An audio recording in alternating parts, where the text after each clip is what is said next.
So we are live here at the second annual Chatham County Juneteenth celebration. And as the room begins to get filled here, our speaker, Dr. Charles Johnson, Associate Professor and Director of Public History at North Carolina Central University, and I'm certainly looking forward to hearing this gentleman as our room is about to get filled up here. And you're on TajTalk.com, live streaming it. Share the stream, share the stream. He's certainly going to provide some positive, informing, and enlightening information. Africa, a celebration of her peoples and culture, is the title that he will be speaking on. So as you see, the room is getting filled up. This is the Juneteenth celebration that we are looking that we are celebrating Chatham County, North Carolina Juneteenth observance of human rights, a celebration of African American culture and resilience, carving a bright future from the roots of struggle. So yeah, here we go.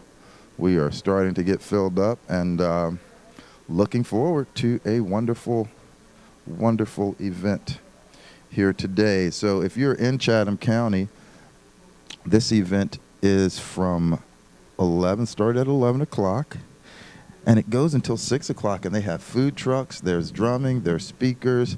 There's a whole lot happening here in Chatham County today, so won't you please come out and come on over. We're here at the new Agricultural Center in Pittsboro, and I'm checking my camera to make sure I'm good to go here. All right. All right. So as we wait for the start of Dr. Charles Johnson,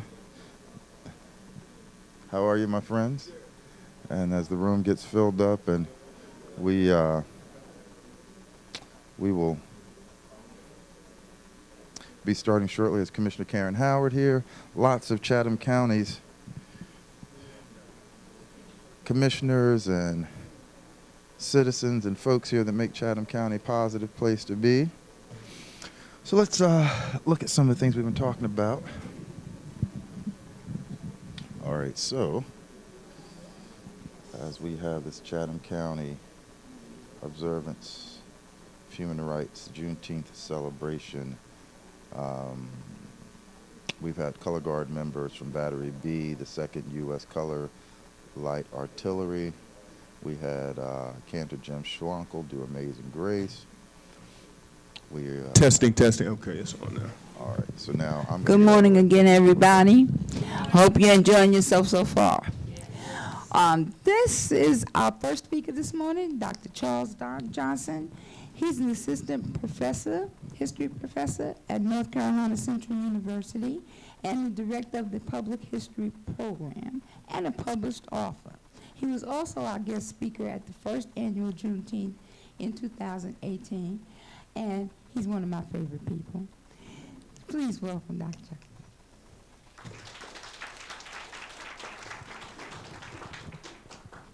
Good morning. It is wonderful to be out here in Chatham County. Let me say thank you so much, first and foremost, to Dale Turner and to the Juneteenth Organizing Committee. Thank you for inviting me back. I feel like I'm at home every time I come out here and come to Chatham. I am a native of Durham, North Carolina, born and raised. I am a proud Durhamite. I'm actually, as I am working on a history of Black Chatham, I'm also working on a history of Black Durham. And I was sharing with Dale just a little bit ago that there's quite a bit of overlap between the two. This morning, I want to spend a little time talking about African history, Africa's people and culture. As we are thinking about Juneteenth, and I think we all understand what Juneteenth is and how significant and important it is, it's important also to understand that people of African ancestry like all people, have an extensive history.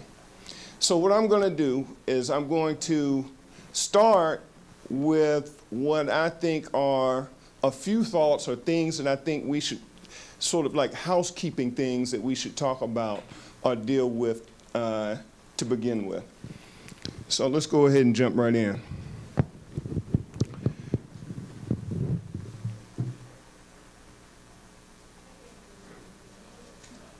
These are a few quotes. These are a few quotes. The first one says, when the Emancipation Proclamation was signed in 1863, the black community owned a total of 0.5% of the total wealth of the United States.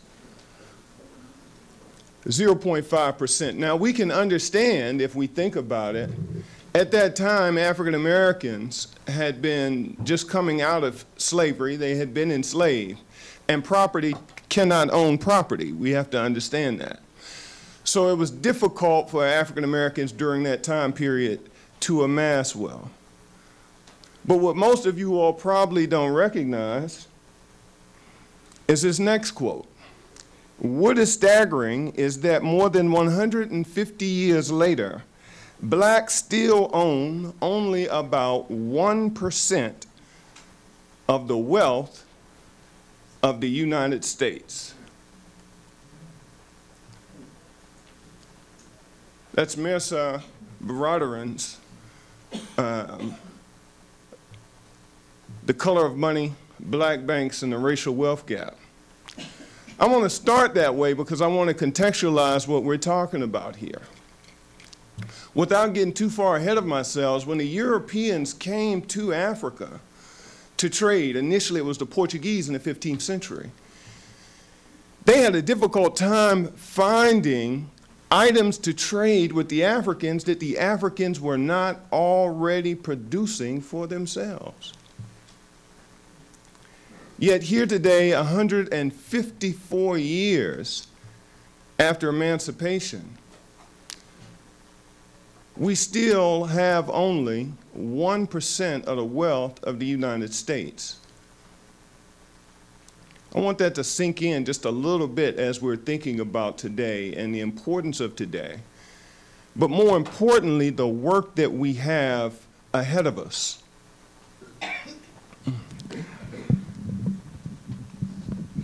As a historian, I would be remiss if I did not reflect on the importance of history and how it shapes our thinking. John Henry Clark, who was one of my heroes as a young intellectual, an autodidact of enormous intellectual capacity, he said, to control a people, you must first control what they think about themselves and how they regard their history and culture. And when your conqueror makes you ashamed of your culture and your history, he needs no prison walls and no chains to hold you. Marcus Mosiah Garvey said, a people without the knowledge of their past history, origin, and culture is like a tree without roots. And what is a tree without roots like? The softest wind will blow it over. And that is how so many of us find ourselves today because, frankly, we don't know our history. Dr. Clark again said, if you start in slavery, you'll think black people have come a long way, which is to say that you will not give recognition to what was lost during this episode in our history. And history is so important because it shapes how we think about one another. And more than that, it's important because it shapes how we think oftentimes about ourselves. Reflect on the fact that young children set what their expectations are based upon oftentimes what they think their past has been. Let me prove that to you. If your father is a king, what does that make you? What does it make you? A prince or a princess, right? And if you are a prince or a princess, you have certain expectations, do you not? Based upon that understanding. Said that simply, we can begin to see why history is so very important.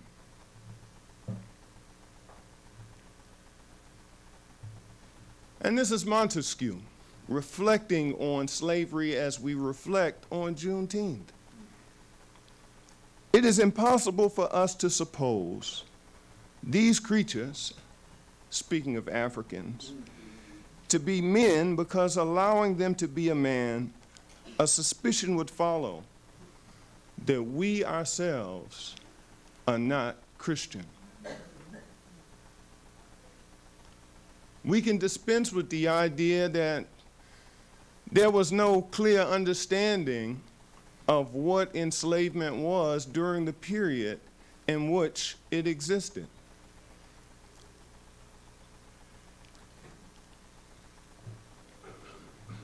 And then finally, Sankofa. How many of you all are familiar with the concept of Sankofa? I see hands going up in the back. So Sankofa refers to an Adinkra symbol, which we associate with the Akan people of Ghana and the Ivory Coast, the Cote d'Ivoire. And Adinkra symbols, there are many that carry many different meanings. And so Sankofa is one of them. Sankofa is a mythical bird. As you can see, it is facing forward, but its head is turned to the back. And that seed that you see in its mouth is that bird returning to collect its past with the understanding that it must go forward. The lesson there is that as we enter into the future, we must be standing on a solid foundation of our past, a solid foundation of our past.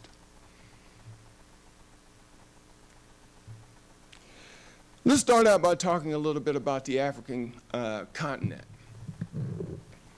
Typically, if we were in class, what I would do is I would ask my students what they think of first when they think of Africa.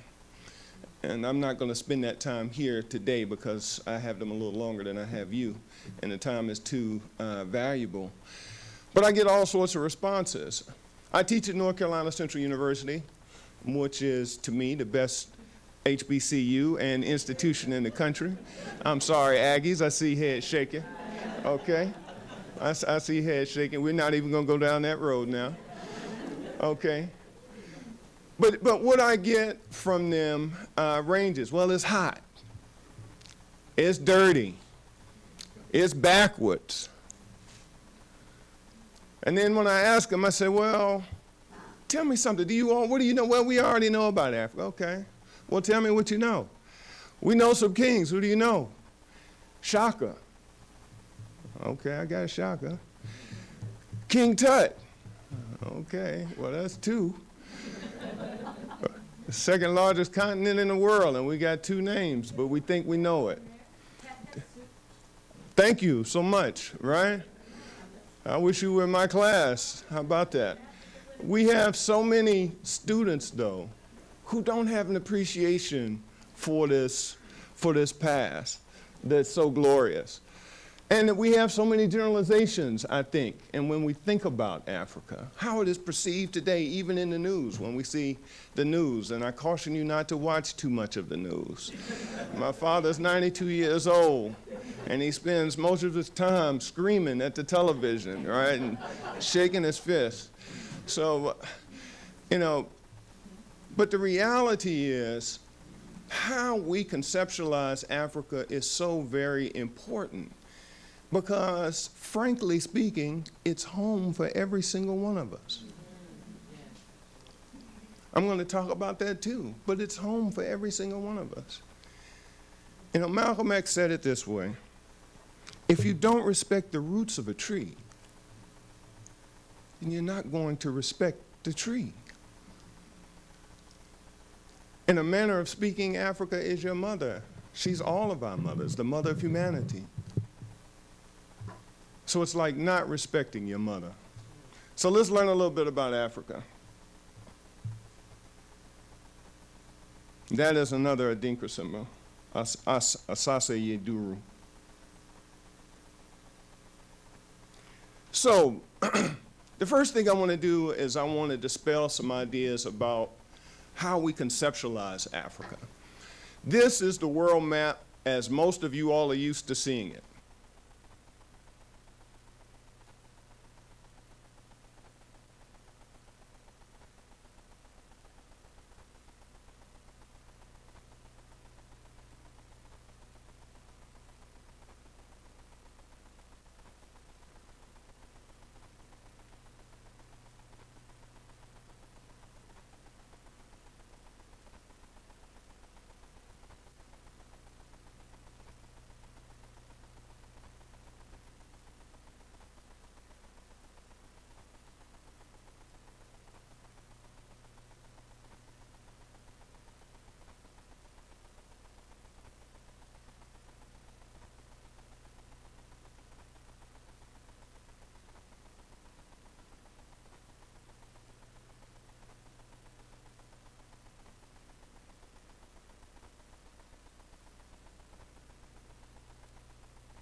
The size of Africa looks larger.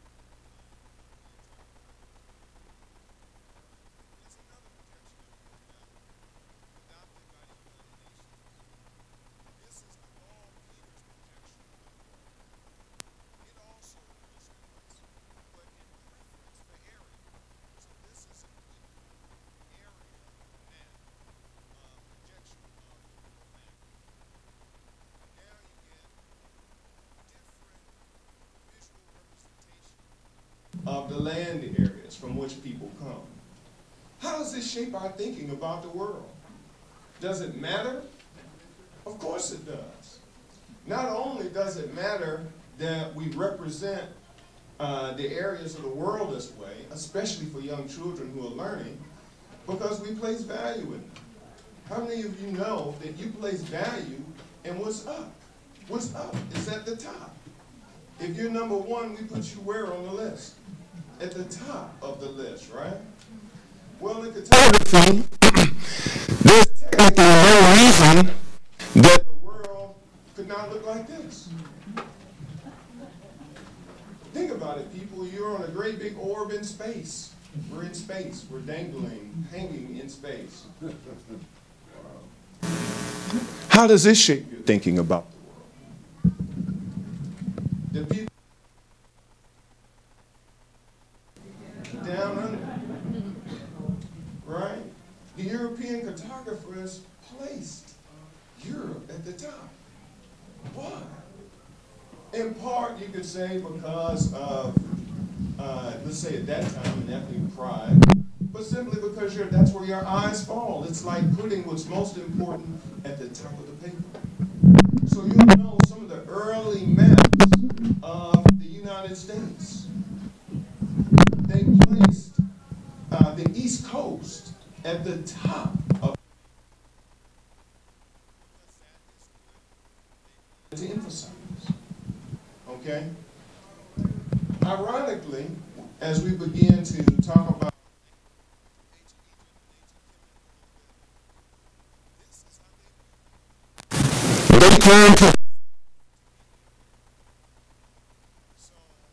for them, everything was reversed. Or for us, it's all reversed.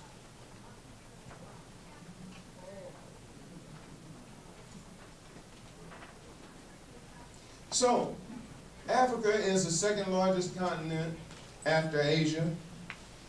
It has a varying climate. At one time, there were glaciers on Mount Kilimanjaro. We don't have that now. I have seen it snow in Lesotho myself in southern Africa. It's great skiing on the Atlas Mountains in Morocco. The climate there is varied. There are tropical rainforests. We'll go over the different areas in a moment. But the idea that I want you to get is that Africa is diverse.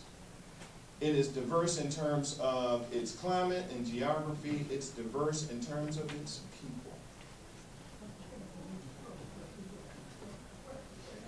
It is enormous in size, as you can see from the maps. It is absolutely enormous. You can put the United States in the continent of Africa, the contiguous U.S., 3 times. You can put the United States within the Sahara Desert, and I'll show you that in a moment, entirely. It is an enormous continent. The land area is approximately 11,668,000 miles. The distance from South Africa to Libya is over 4,500 miles. Interestingly, as the climate continues to change, you might want to take note that Africa is on a natural plateau. The average elevation is about 2,000 feet. Now, all of this that I'm talking about in terms of climate and so forth and geography is important because we are shaped by that environment and the challenges that that environment presents. Interestingly enough, Africa sits almost directly on the equator and is almost entirely between the 2 tropics, Cancer and Capricorn, here. And you can see the equator almost bisects it. Now, that purple you see at the top is what we call the Mediterranean region. Think Florida. Below the Mediterranean region, and that is the Med or the Ciaceus above it, below it you have the Sahara Desert. This white area here. It was not always a desert. Below the Sahara Desert, we enter into, we have a Sahara, and I'll talk about that in a moment, but then we enter into the savanna. And the savanna is a grassland mixed with trees, okay? It goes from being very entering to grassy, shrubby to grassy, into a few trees, sparse trees, until we get to the equator where we find rainforest. Now, the reason that we have the rainforest at the equator is because of what is known as an intertropical convergence zone. And the intertropical convergence zone is an air mass that moves, winds aloft carry it, but it carries wet weather with it. And as a consequence of that, we get a lot of rainfall here on the equator. The equator gets the most sun and also the most rainfall on average any place on the planet, which is also interesting from the standpoint that because we get so much sunlight at the equator and we get those gamma rays, that's where we get the little genetic changes that bring about the different types of changes that we see in the development of the human species, that lead to the development of the human species. Lake Tana in Ethiopia, beautiful, beautiful lake that feeds the Nile River, that is the Blue Nile. For the longest time, it brought, during the wet season, dark, dark soils down into the Nile Valley. And in that Nile Valley, when the Nile would flood, those dark soils would replenish the land. So the farmers in the Nile Valley never had to worry about the land not being fertile and so forth. The Sahara Desert we talked about, but you can see it's enormous. In many ways, it is absolutely beautiful. Understand, though, that it was never an impediment to travel. There has been trade across the desert from antiquity. The Nile, or Happy, as it was known by the ancient Egyptians. The Nile stretches over 4,000 miles from the interior of the continent to the Mediterranean Sea, and I'll show that in a moment. It is the one major river in the world that flows from the south to the north. So you go from up south to down north when you're on the Nile. And the beautiful thing about that is that the prevailing winds during much of the way are actually going to the south. So you could travel both ways on the Nile River. Mount Kilimanjaro, where the ancient Egyptians said that they originated, at the foothills of the mountains of the moon. You can see here it is a volcano. Its tallest peak is almost 20,000 feet, absolutely breathtaking to see. It is on the border, of Kenya and Tanzania. The Congo River. The Congo River I include here, truthfully, for different talks that I give. But the Congo drains most of the water that comes out of that dense rainforest that I showed you that sits on the equator. Most of that drains through the Congo River. It is, at one point, it's the deepest river in the world. At one point, it's 758 feet deep. Wow. It moves so much fresh water that you can drink fresh water off the mouth of the Congo 100 miles out at sea. That's how much water it displaces. You could light up, if we could harness the hydroelectric potential of the Congo River, we could supply electricity for the entire continent. Victoria Falls, beautiful. If you've been to Niagara, it is like that, but uber big. It is a mile long, a football field high.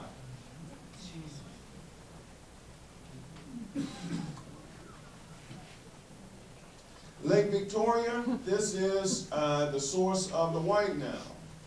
And it is the largest freshwater lake in the tropics. It is at its widest extent over 200 miles across. The African environment has posed many different challenges. I'm not going to spend a lot of time talking about these, but we need to know about them. One, in terms of heat, in some areas we have where the soils do not replenish. Here we have deciduous plants that lose their leaves, and then those leaves become the fertilizer. In the tropics, in many places, because it's so hot, things degrade constantly and quickly. So that's one of the challenges that we do. So what we do is we have shifting cultivation. One of the things that we had on the continent was a lot of land, so we could move from space to space as necessary to support farming and agriculture. Precipitation tends to be an all or nothing thing. Also, farmers have to be prepared to organize themselves in a way that will allow them to sustain themselves in case the rain should fail. And malaria is a very, very prominent element that is very, very lethal, caused by a plasmodium that technically we do not ever, acquire an immunity to, but it's something that we come to be able to tolerate, just like the measles if we get it as a child. So as I said, and I mention that because malaria is devastating to our young people on the continent. Africa and the origin of humanity. How many of you all knew that Africa was the birthplace for humankind? I want to be real clear. That's excellent. I love to be a scholar.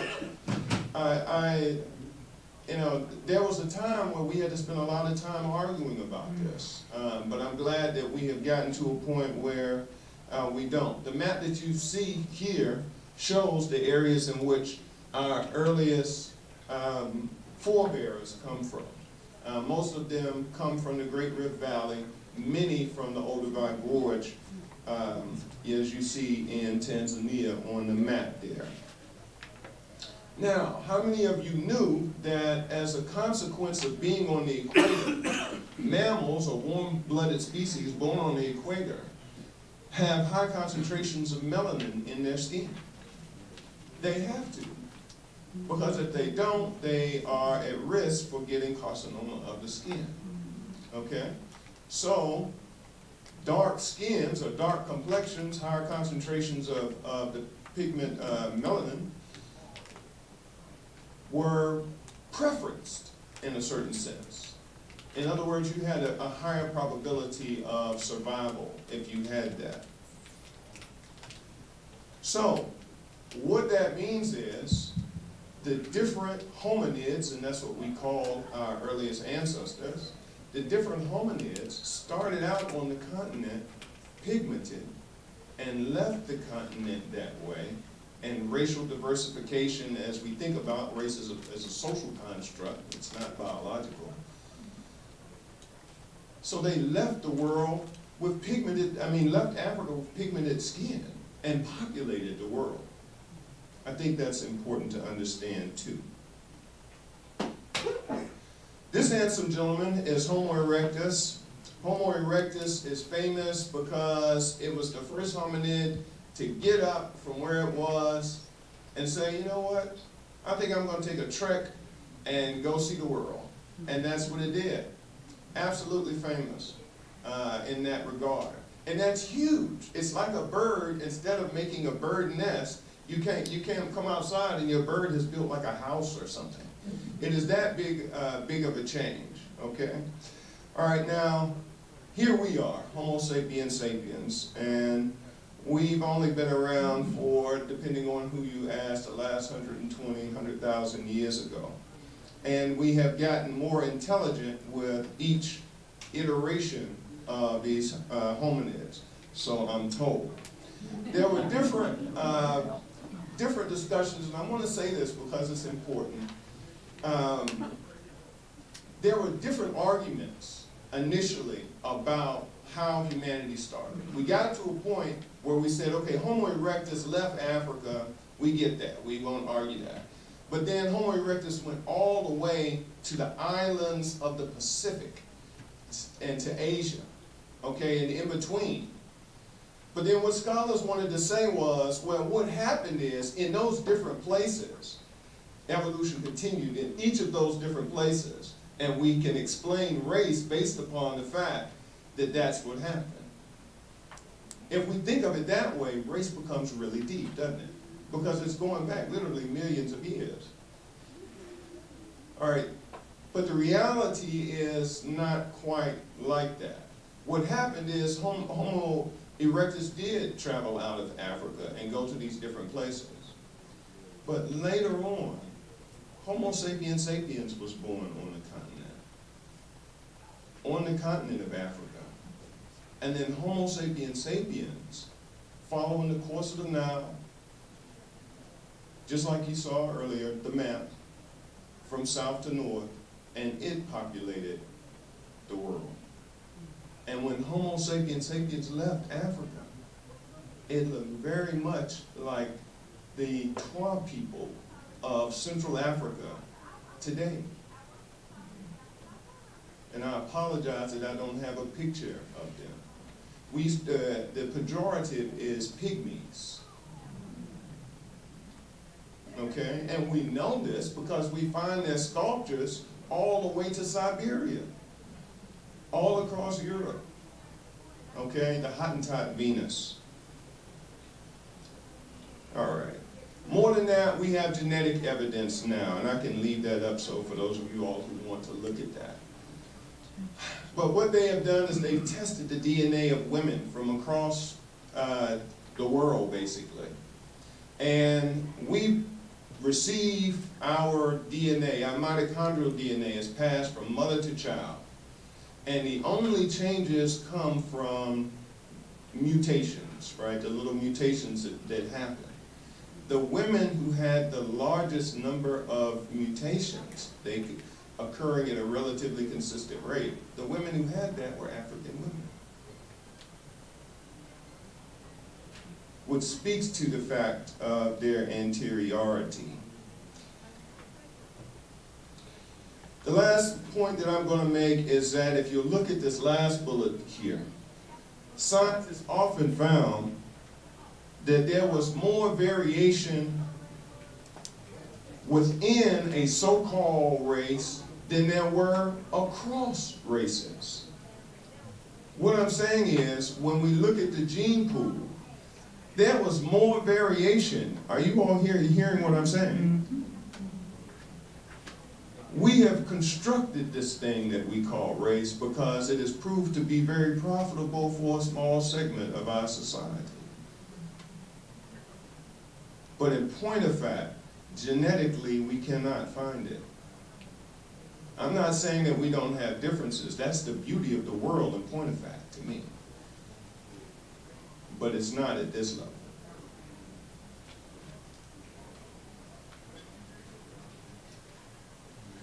Okay, some of the scholars that I will have you all to turn to, some that educated me before I got into the academy. Back in the day, you had to go to the black bookstores to read these. I'll let my white friends know that you can order them safely from your home, from Amazon today, and you don't have to show up at the black bookstore.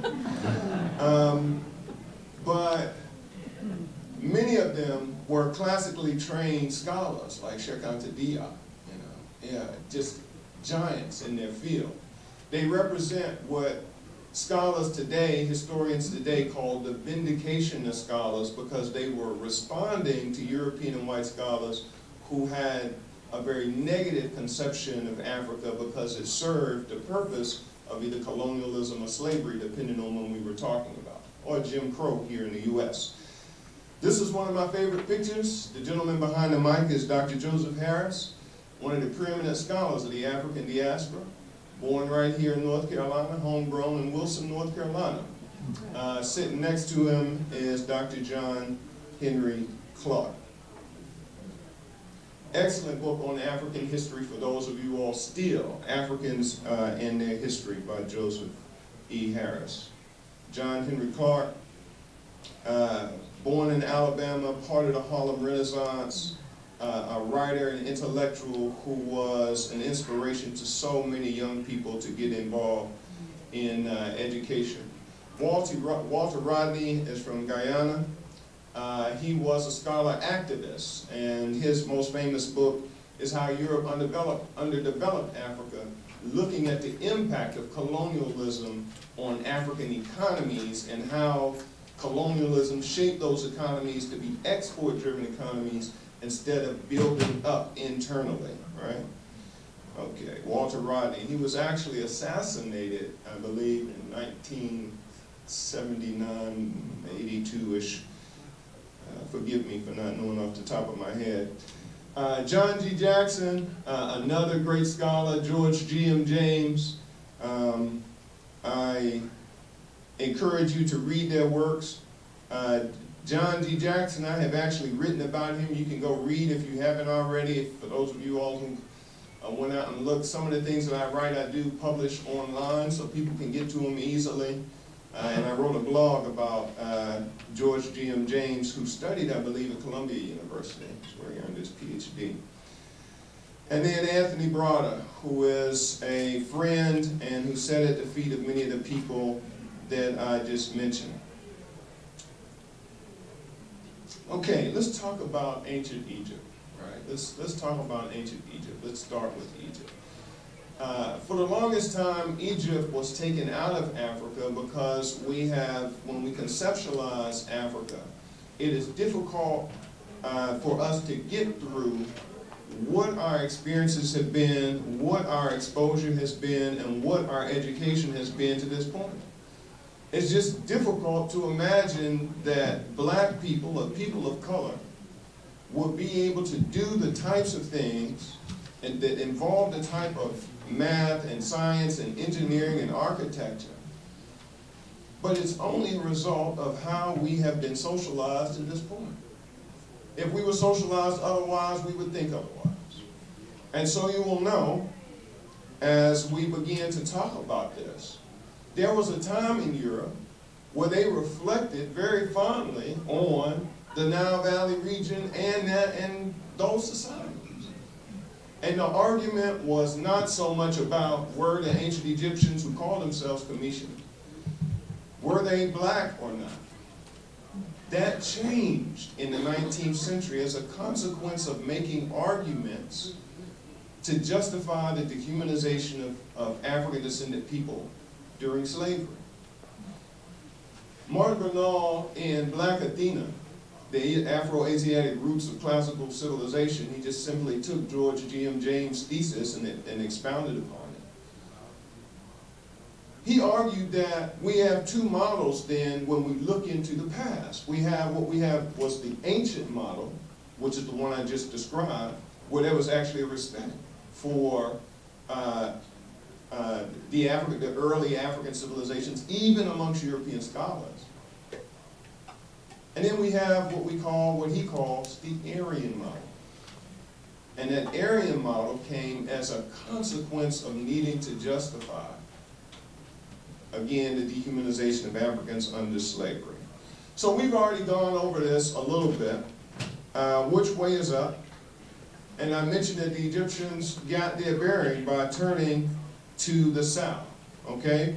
The word for left hand, so you will know, literally means east in their language. And the word for right hand literally means west in their language. Now, why this is important as we look at this map, as much of what takes place happens between the different cataracts. Now, this is the Mediterranean Sea. Europe is north of it, going down north, right? Okay. Now, when the Europeans were meeting these cataracts, and they were describing these cataracts, they were doing so with the world, as far as the ancient Egyptians were concerned, upside down. So the first cataract for the ancient Egyptians was here, just south of Khartoum. The horns of the bull, where the white Nile and the blue Nile come together. Why is this important? It's important because it speaks to not even an intended, but a small change that changes our perception of this region. But there were other changes that were made. Let's think about names. As we're talking about Juneteenth, I just did an interview recently for, I believe, what will become a documentary, where we were talking about this very thing. And I talked a little bit about the power of language and the power of naming and why that's so important. One of the first things Christopher Columbus did when he came to the New World was to begin to define it in the terms that he wanted to use. By doing that, he claimed possession of it.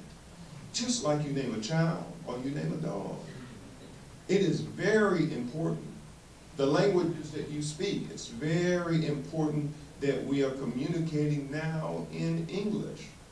For those of you all who are bilingual or polylingual, you already know there are certain expressions that you can't even really articulate in English.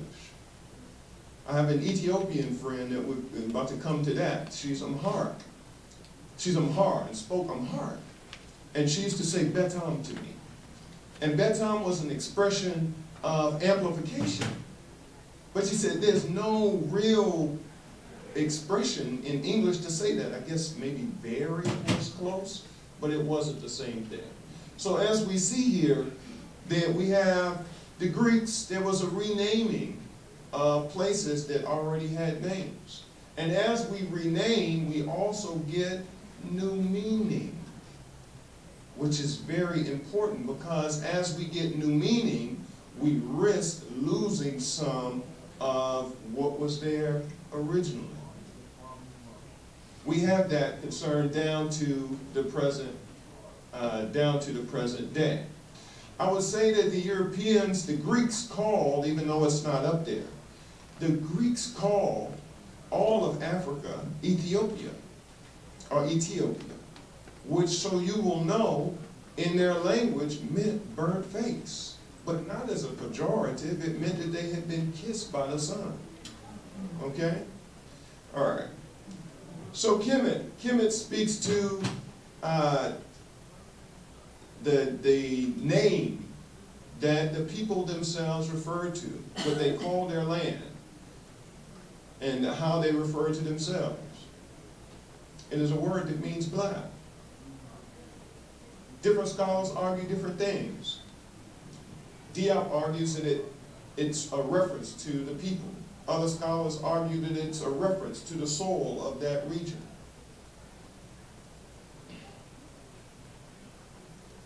Here's what the father of European history had to say, Herodotus. The Colchians, the Egyptians, the Ethiopians had black skin and practiced circumcision. That's directly from the histories himself.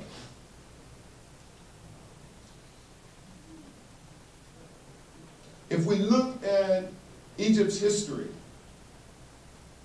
when Manetho of Sabinnetus was charged by Ptolemy to write their history, he started at an impossible time period. He started literally 17,000 years ago. Much of our modern understanding, as we think about Western history, we have the second model, which, so you will know, syncs much better with the Greco-Roman period. And that is the combining of Upper and Lower Egypt in about 3100 BC. This other part, even though it was written by a scribe for a king, for a pharaoh, we treat as myth because it was so far in the past. I could talk, let me expound on that just a little bit. In the 19th century, Europeans developed what we call scientific history. Historians were beginning to feel the crunch, just like we do today, ironically, of STEM, of science. And we needed to validate what we did as historians as being scientific. So what this meant is we needed to develop a process, or processes, by which we reached our conclusions that they could be repeated so that we could get the same conclusions. That's inanity in history. And it's inanity because history is so interpretive and so subjective. What you see and remember about the past has everything to do with who you are.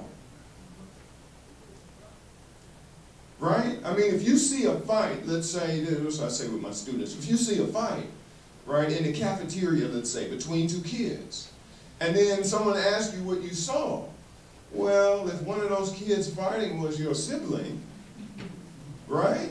I mean, it matters.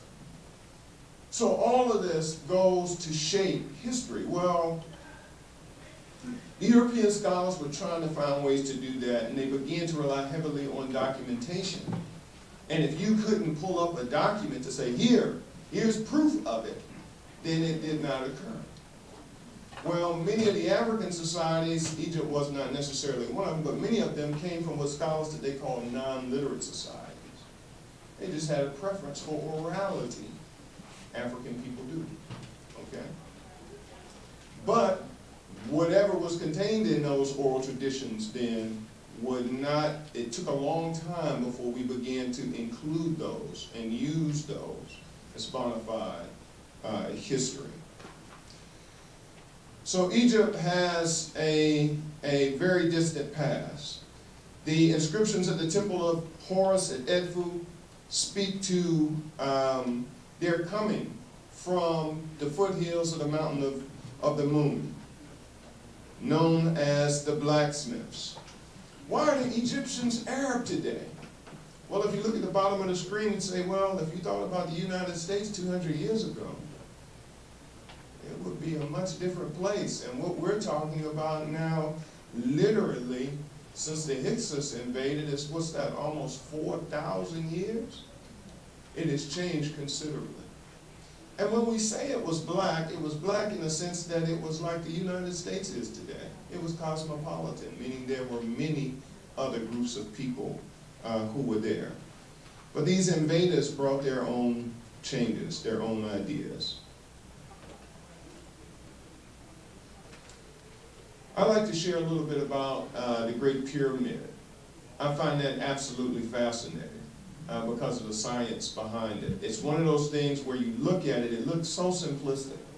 But as you begin to ask questions about it, you get to a point where you can no longer provide answers to explain.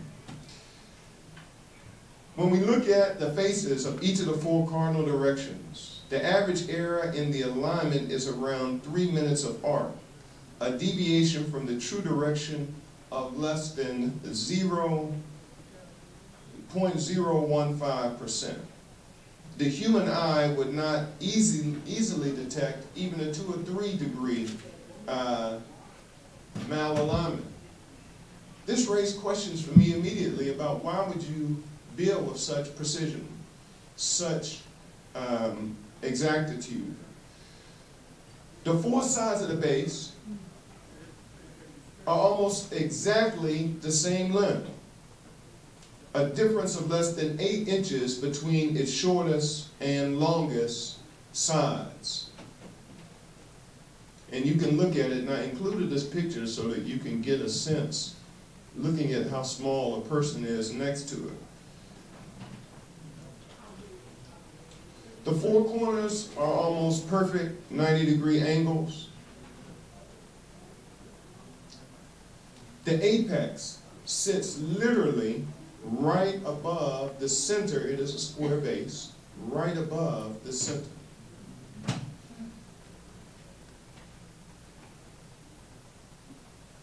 This is the pyramid complex over Giza, so you can get some perspective on the enormity of it.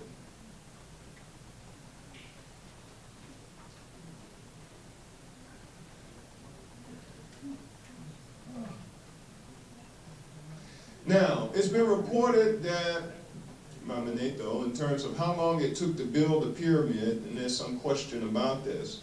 Apparently it took about 20 years to build. It consists of about 2.3 million blocks, each weighing between 2.5 tons, some up to 15 tons.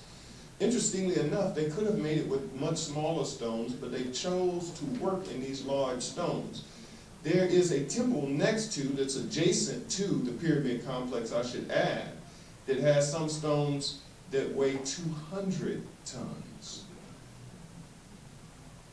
We don't work with 200-ton stones, folks, because we can do it much simpler with smaller stones.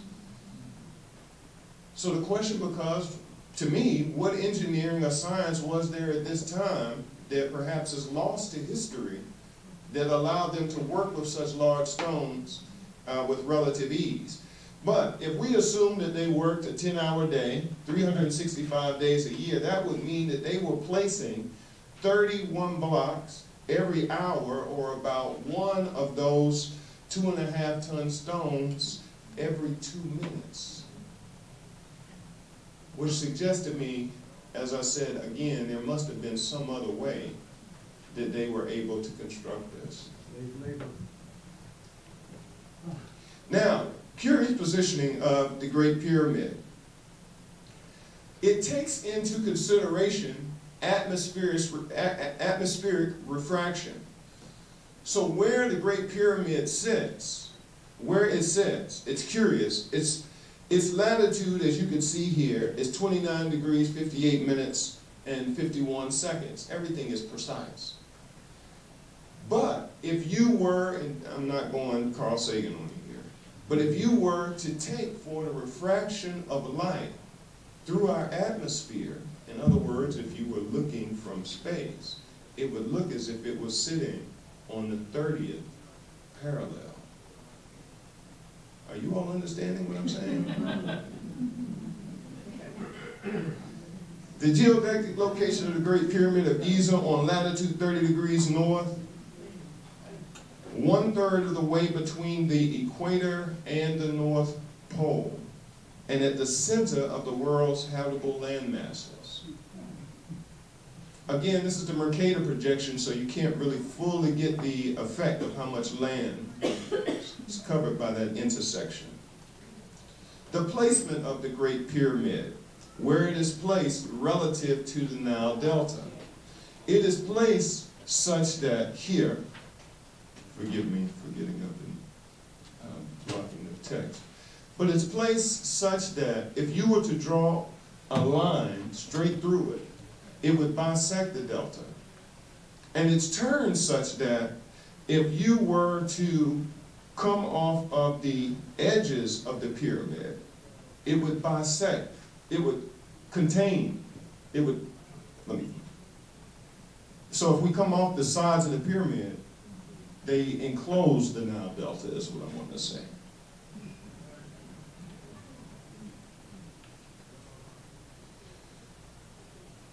Now, at one time, the Great Pyramid was covered with mirror-like stones, and that's what this text speaks to.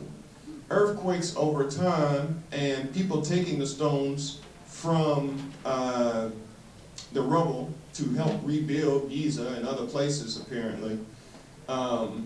We've lost that. But this is an artist's rendition of what it might have looked like before the sides were gone. We're still searching for that capstone also. We have not found a sarcophagus in the Great Pyramid. Egyptologists persist in calling it a burial chamber, but there was no sarcophagus there. In fact, it is attributed to Chufu, so you will know, because there's an inscription that says Chufu on it. I would encourage you to find the nicest buildings that you can and inscribe your names on them for the future so that people will think that in the future you built those edifices. No offense to Chufu. But in any case, there is within the pyramid this solid piece of granite that engineers say was drilled out 500 times faster than we are capable of drilling now, core drilling. More than that, though, I think it's next. The Egyptians carved into diorite, which is one of the hardest stones. They made, this isn't one of them, but they made vases that were flutes. In other words, it had the narrow neck, and then this is like that sort of also. They carved hieroglyphics into diorite.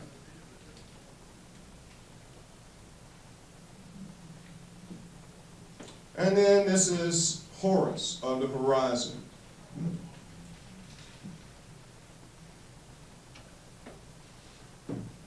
Horus is cut out of the solid limestone and is ancient.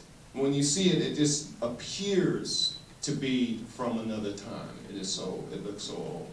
In fact, I believe Chufu reported having to dig the Sphinx out of the sand, which raises the question, why would you build such an incredible edifice in the desert in the first place? Well, the answer to that comes to us from the understanding that the Sahara wasn't always a desert. If we go far enough back in time, it was not a desert. It was in fact savanna and rainforest, and people lived in that region. I have other things that I could speak to about that, but I want to move on. Where are we with time? Okay. Axum was, all of these places that I'm skipping are really important, but Axum was really important. This is the roots of sort of modern Ethiopia. And I have friends who are Ethiopian, and they take a great deal of pride in that. Many of you all know the legend of Queen Sheba, right, who went because of Sunday school, right, who went and fell in love with Solomon, and then they had a son, Menelik, right, and Menelik started the reign of the different emperors of Ethiopia, right? The Lion of Judah. And they take a great deal of pride in that. But this speaks to their origin in terms of mixing with the Sabian people of the Arabian Peninsula in what would be eastern Ethiopia. They developed their own language, which you see here. It's called Ge'ez. Now, what I wanted to get to also, and this is a map of that region, and this is the Sabian area that I was talking about. Lalibela in Ethiopia. And the churches hewn out of the living rock. Now, Ethiopia is a Christian kingdom and has been for a very, very, very long time now. How many of you all are familiar with Lalibela? Fewer people are, okay, I see a hand in the back. That's excellent. Now, King Lalibela, who lived during the time of the Crusades, wanted to build a new Jerusalem.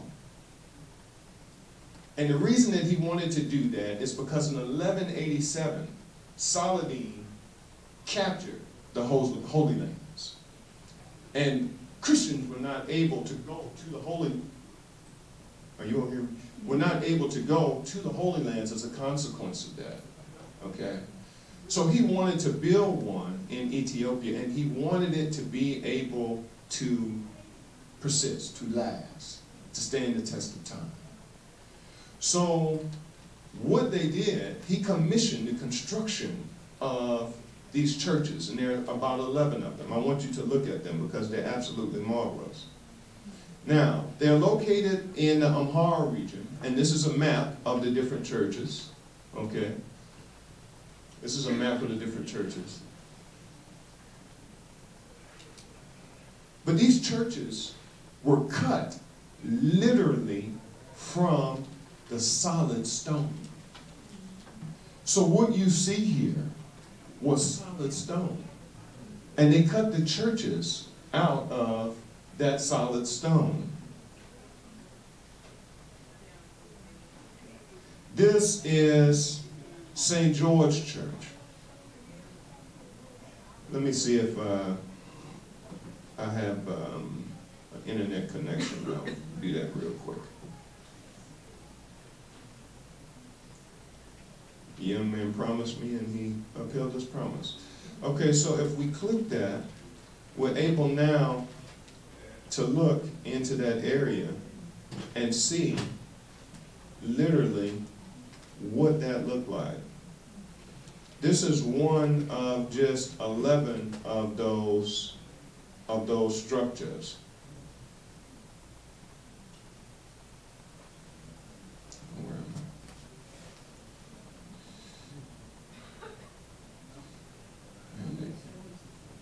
I? And the interior.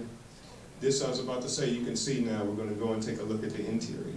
Someone was nice enough to make and I'll enlarge this so you can see it, to make a 360-degree virtual reality tour, sort of these different churches. So this is what the interior of that exact same church, the Church of St. George's, looks like. Okay, let me see, slow. You wanted to see up. Okay, so we can see the interior of the church.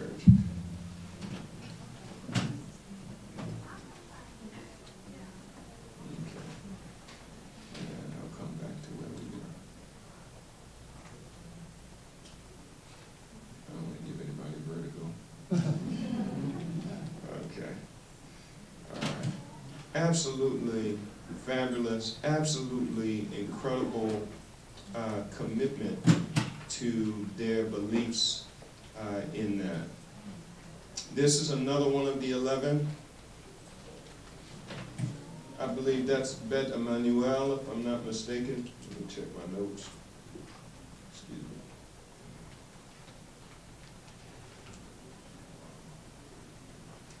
Yep, and I was correct.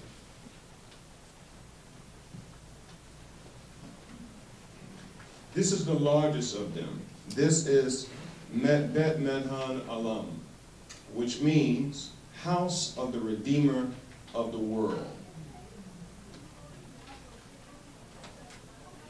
And this is the interior of that church. Isn't that absolutely spectacular? And let's think about the fact that they cut that literally out of the stone. Mm-hmm. What's that? This was in the 12th, between the 12th and 13th centuries. And so you'll know, we don't know with a great deal of precision exactly like when each of these was constructed. Okay, I can continue. I can go all day, but I know I've gone like 50 minutes, and I don't want to. We started a little late, and I want to save some time for questions or anything that people might have. Ho, Dale, hold on. Dale is in charge, and she said I've got to do this one. Okay, all right. So we're going to vacate the Northeast Africa, and we're going to go to the Western Sudan now. The Western Sudan. And I think I've been good about putting up maps. I'm hoping that I did. Yes, I am. I've been good about putting up maps. So, this technology isn't cooperating. Okay. There we go.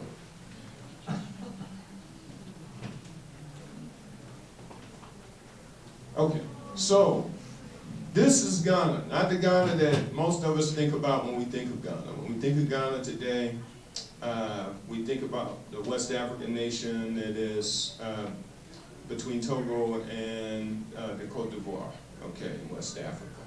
The mighty Asante Empire, Ghana. This predates that. That Ghana was named, in point of fact, after this Ghana. And this Ghana was one of the first empires on the Western Sudan. Now, and the Muslims called, the Arabs, the Muslims called the land to the west, Balad as-Sudan, which meant literally the land of the blacks, okay? Now, Ghana grew up on the Sahel. The Sahel is an Arabic word that means shore.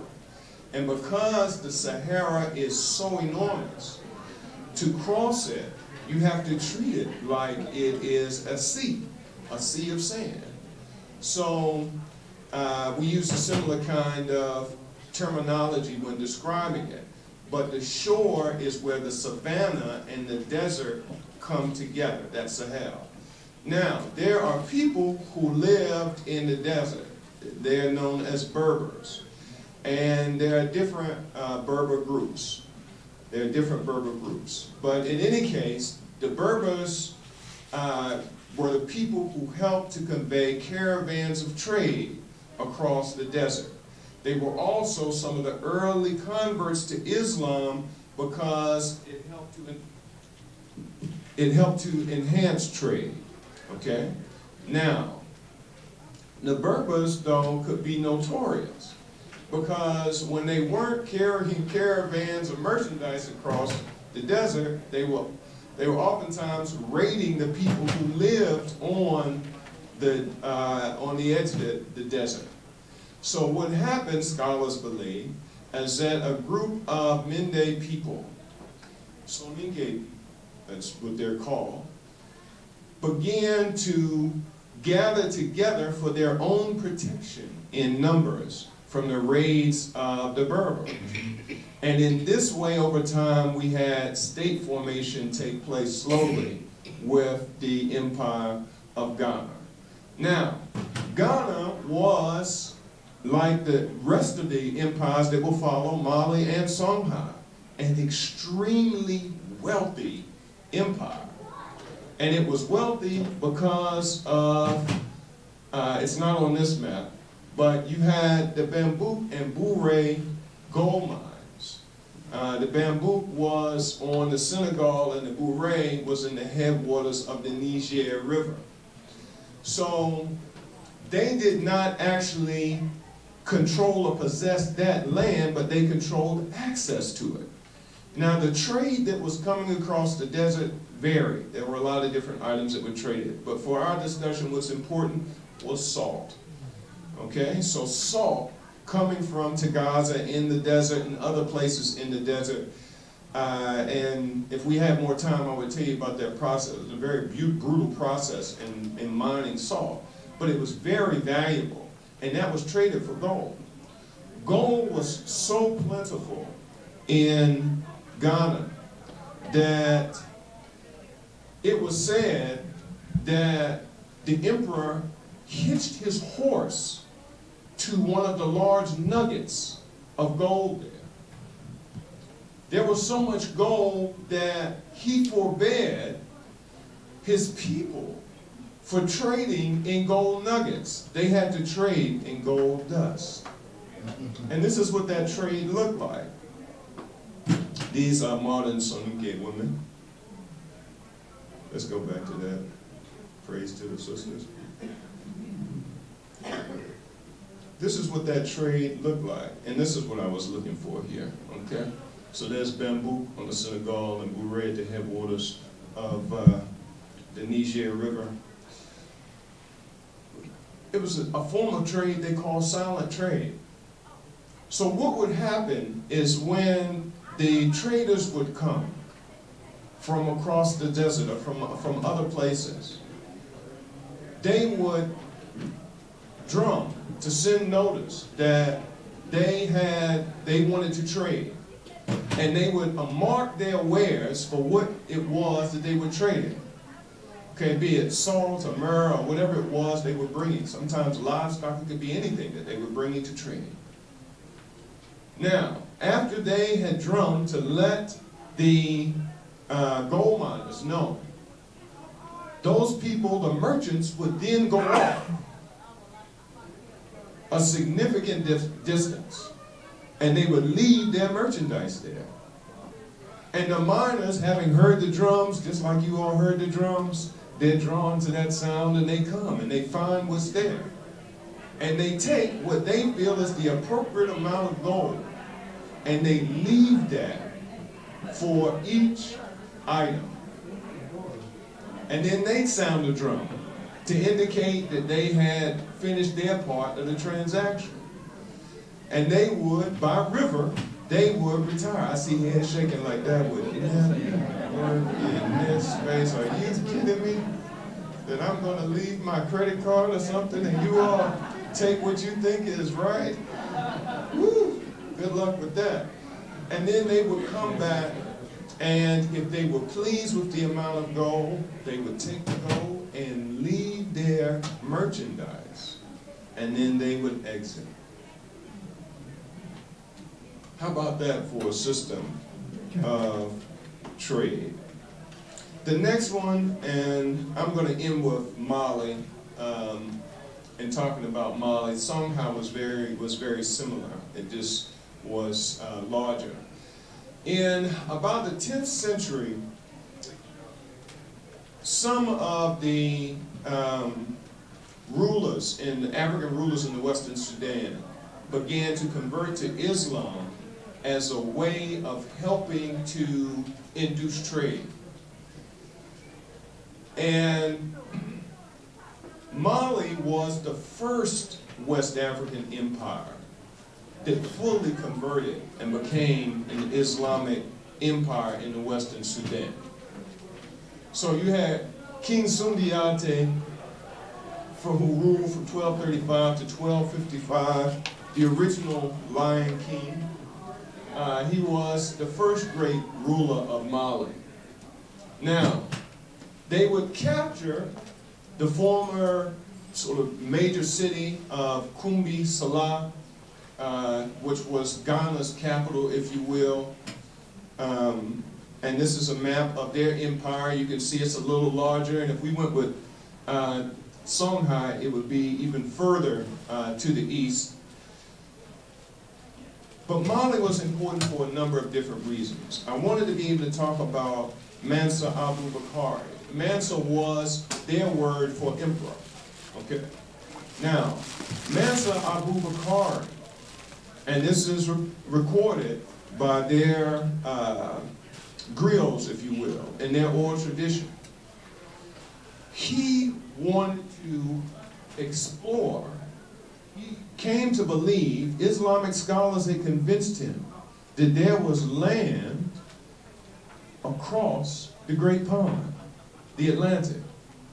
So he sent, in 1311, I believe, he sent an expedition of vessels to see if they could reach this land.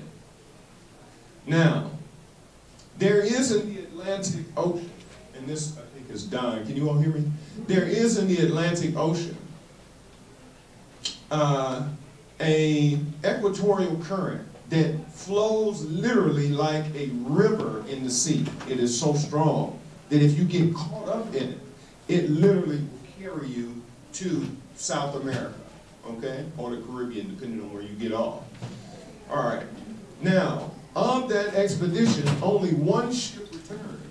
And that captain said that the other vessels had gotten captured in this current. And he was fearful of going forward. So what Abu Bakr did was he commissioned 200 vessels now. And he went with them himself this time on this expedition.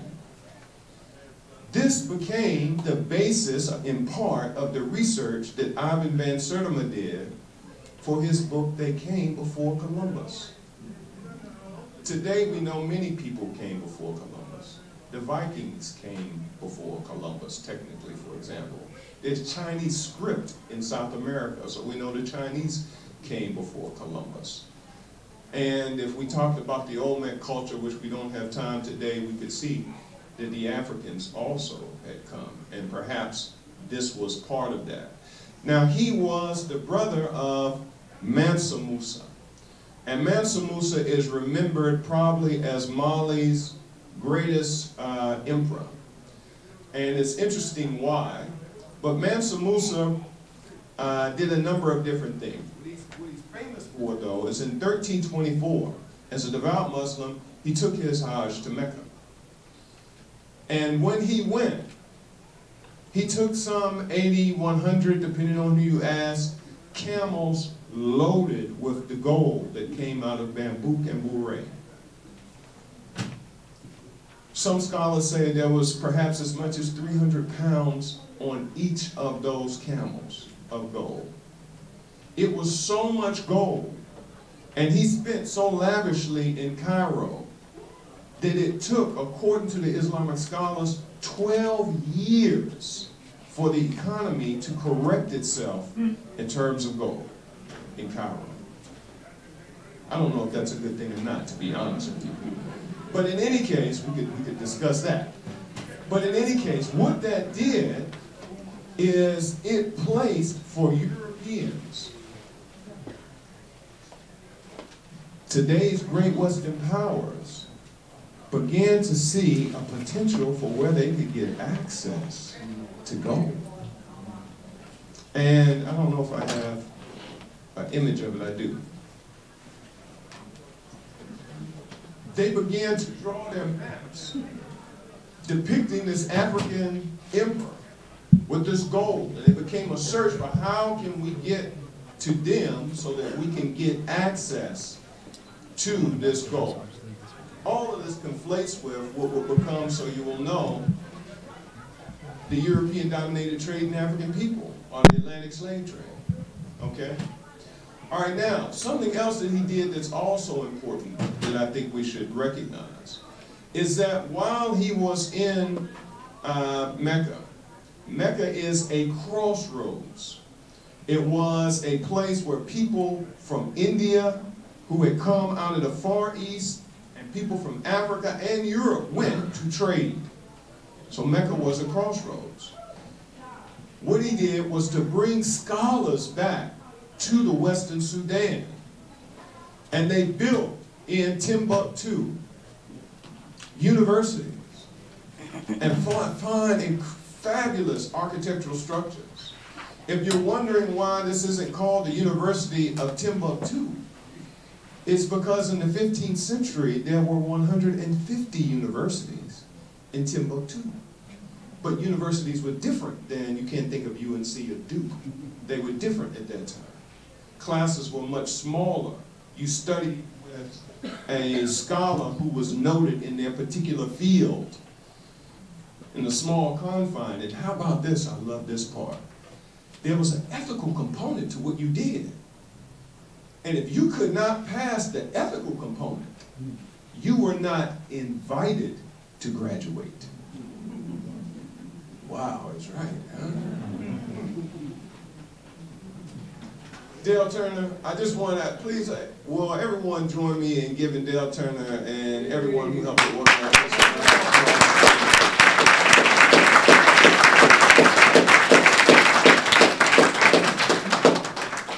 I know we've gone over a little time, but if there's any questions or anything that you want to ask before I get out of here, I'd appreciate it. You can go ahead and we'll start now. Are there any questions? Yes, sir. Climate change in that time period, wasn't there a little ice age in Europe, and was the climate of that area different than it is today?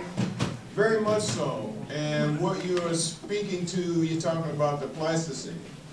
And you know, I think the Great Thaw started about 10,000 years ago from that period. So before that period, it was a time where Europe, much of Europe, was under about a mile of ice, which made it not impossible, but very difficult to exist. Where were you going with that, with the ice age? No, the little ice age is a year about 1000 CE. Okay. There was a little climate event that may have affected the Mali area, making it a little wetter than it is today, I think. Okay. And that probably would have contributed then to their being able to sustain themselves and so forth in terms of agriculture and that kind of thing. Are there agricultural records from that period that would show that? Not that I'm aware of. I see another hand in the back. Thank you, Dr. I'm Mary Pollard, and thank you for coming. I'm a double eagle, but I wanted to ask you about your thoughts on reparations as it relates to the loss that African Americans have suffered on this land. Well, I'd absolutely support it if we can find a system for how we would do that in a way that it would be beneficial, right? And go ahead, please. Okay, so I was at a conference this week and learned that Howard University, our flagship institution, has students that are 60% qualified for Pell Grants. So I know that when I attended North Carolina Central, the median income for African American students' families was less than $25,000, and that was in the 80s. So I'm believing that if Howard, our flagship institution, who used to have the elite blacks, I'm believing that our rates of Pell Grant applicants would be higher. So I'm wondering if there can be someone like yourself and of your level to get together and talk about how the collaboration can work with the correlation with Pell Grants and reparations. Thank you. Okay, that's an excellent question. That's you know, as I said, I started, I don't know, were you here when I started? No, sir, I'm sorry. Okay, so the very first slide that I showed was Mirza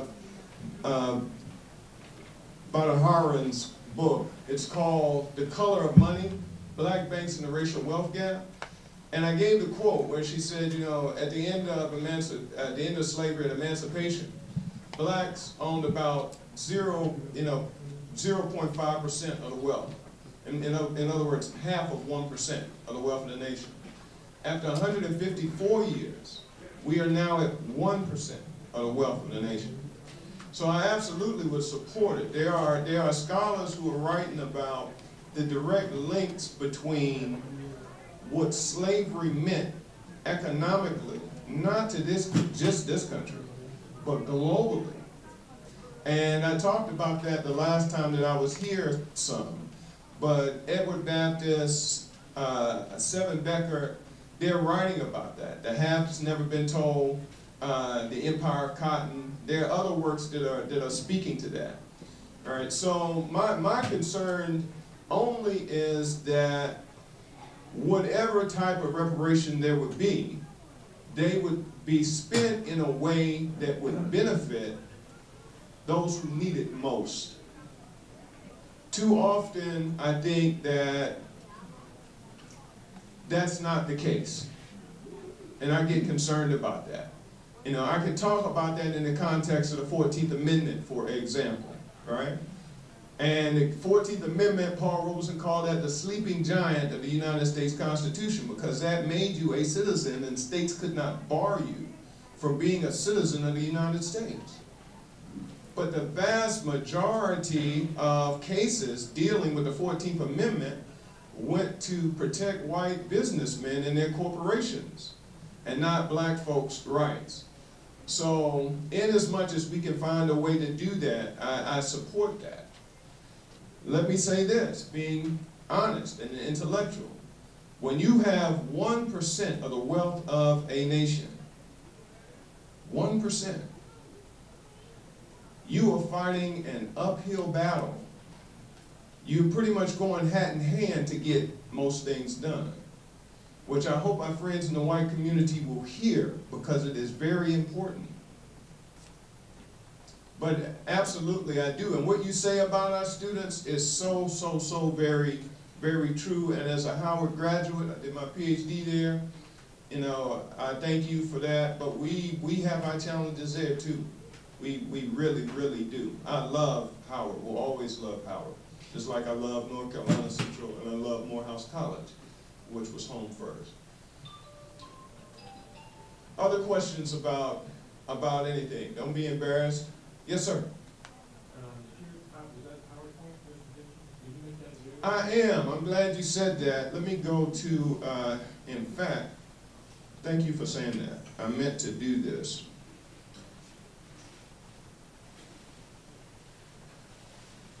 What I'll do is put my, you're welcome, I'll put my contact information up here so that you can have that. So if you want to be in touch with me for any reason, this is how you get to me. And what I'll be happy to share that with you. In fact, there was a gentleman here last year that emailed me, and we went back.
result of wars. Now we also have serfdom, which everybody should be familiar with if you've studied anything that has to do with the medieval era. Here, individuals are bound to the land and they have to labor for the lord of the manor. The lords may come and go, but you and your family stay on the manor. And the church would back this arrangement, very much so. In fact, the church itself would hold serfs on its estates. And above this whole system sits a monarch. We're all familiar with the English monarchs, but the same held for French, the German princely states, and even in Italy. So serfdom was a predominant form of labor which was unfree right up into the modern times. Now, some individuals may become freemen, be freed, or be able to purchase a license to leave. And so cities were formed with these so-called freeholders, and eventually some of them may even buy some land from a noble who was in trouble and needed some cash. But they were very few and far between. But they become important because it's that nucleus of people who have been freed from serfdom in Europe that will become the template for your average white American. Freed from serfdom. But again, it was very rare prior to 1492. And then we also have convict labor. Somebody, no matter if you're a noble or a serf, if you commit a crime, you can be bound to permanent labor on behalf of the state or sold to somebody on behalf of the state as kind of a permanent indenture. And then we also have another form which becomes more important as the modern era comes along, and that's indentured servitude, which began as a literal contract between two lords. I sell you some land, but you can't pay me completely in gold or whatever I want, so you send some of your serfs over to work for me. Well, we come up with a contract for how long? How do we keep track of who we're contracting for?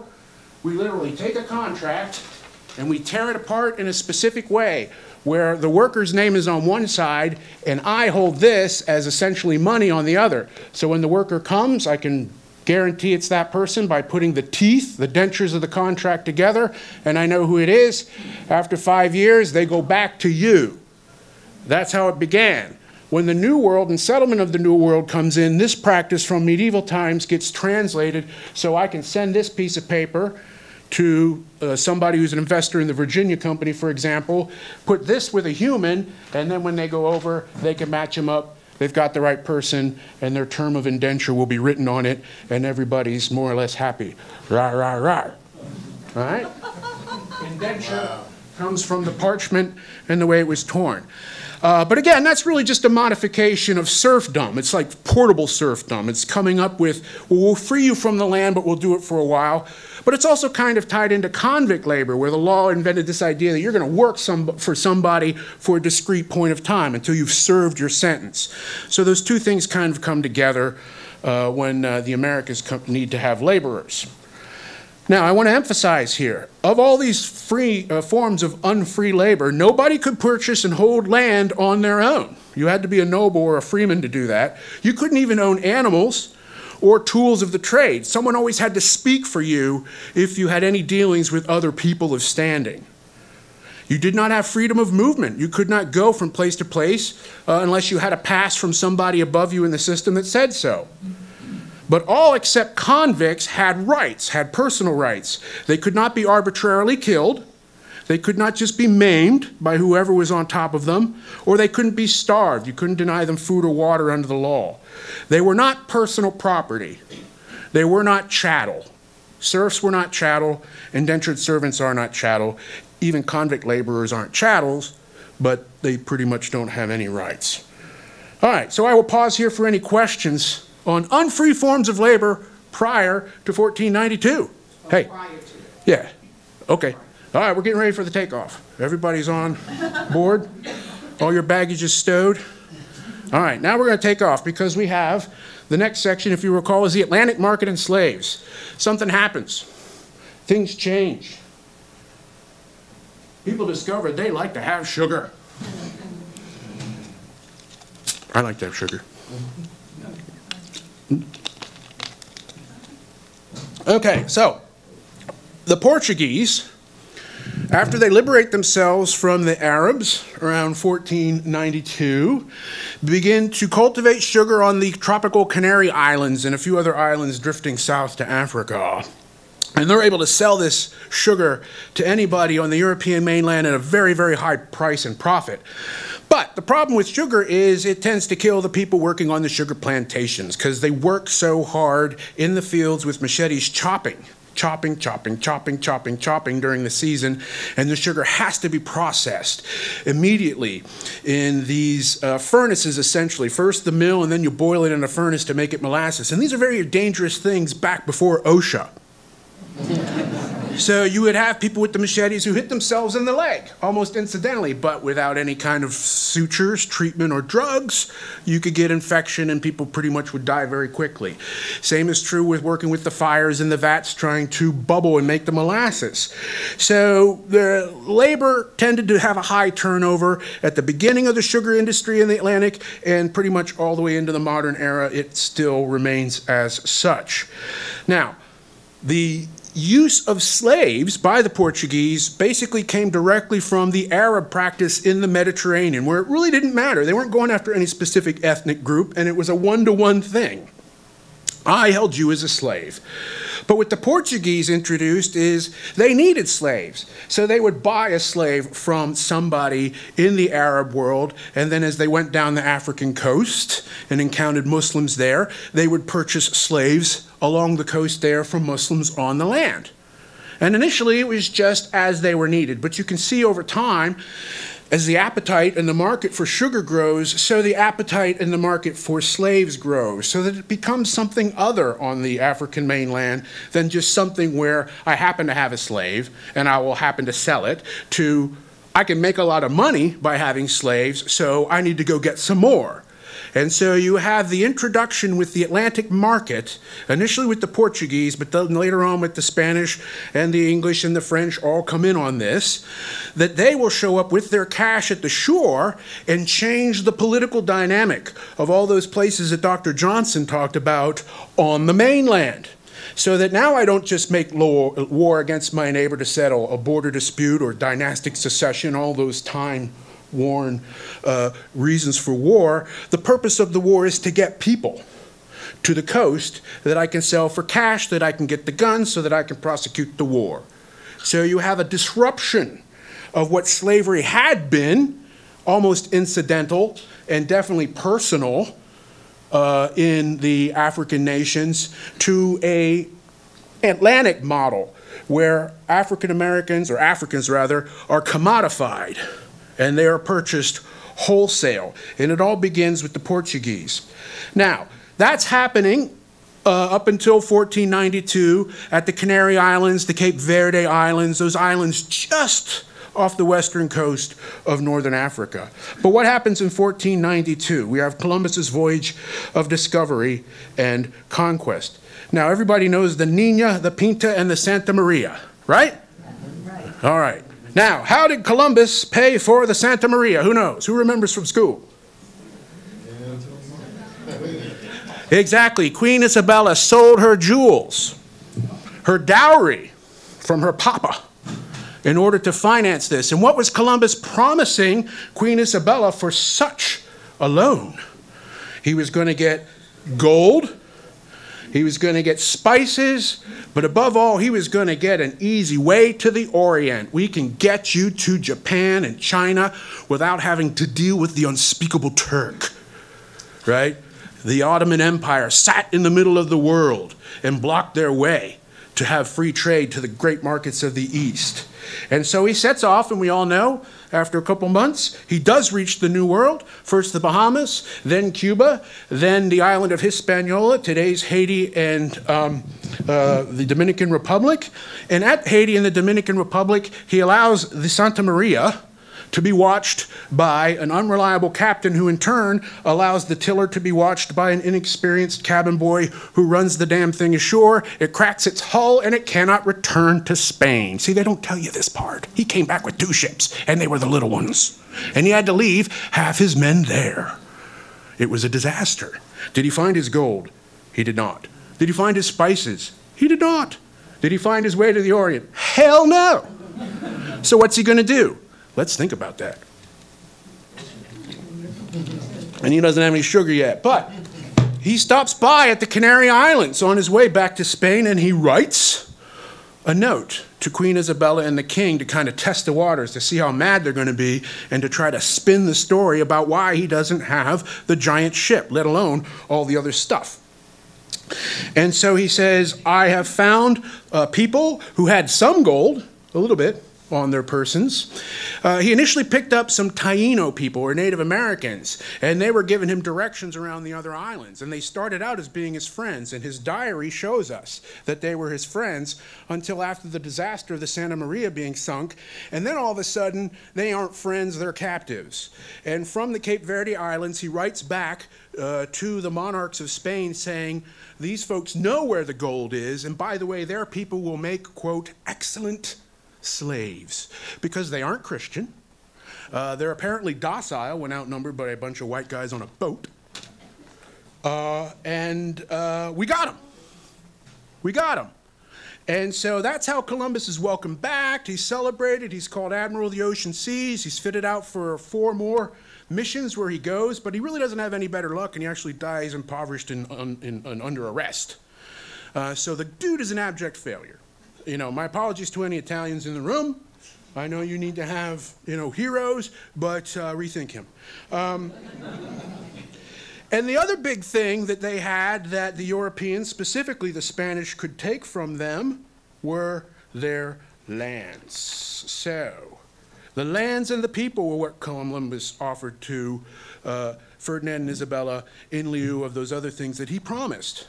So he goes back on those other voyages, and basically what he does on those other voyages is he brings armed men, and they enslave the Native Americans of the Caribbean, literally work them to death. Over a course of generations, the population is devastated in the Caribbean. Now, because there's no gold, and because there are no spices, and then because there's no way to the east, these islands have to create some money, some revenue for the king and queen of Spain. And so what they do is introduce sugar, which is fairly easy to grow in the tropics. The Caribbeans have the same climate. The islands are even bigger. And initially they use that Native American population to get a lot of it in the boats, and then the boats back to Europe so they get the money. But the Native Americans either run away a lot when they can, or they're worked to death when they are captive, or they succumb to diseases that they have no immunity to. The combination of the three basically make it necessary for the Spanish and the other European nations that would follow them into the Caribbean to replace the Native American slave population with Africans purchased from the coasts of not just Western Africa now, but up into the Bight of Benin and into Central Africa, right? You follow these ambitious Portuguese. They have Mozambique. They go all the way around to Tanzania. They go to Zanzibar. They go to India during this time period. And every step of the way, if they can get their hands on you or purchase you, you could be enslaved and dragooned to the Americas. So very aggressive. Now, I'm often asked by students, and this is a logical question, well, why didn't these slaves resist? The answer is, well, they did. The very first African slaves were introduced to the New World in 1502, so that's literally 10 years after Columbus discovers the place, quote unquote, and in 1503, they raise up against their Spanish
after failed attempts here in North Carolina, there came the founding of Jamestown.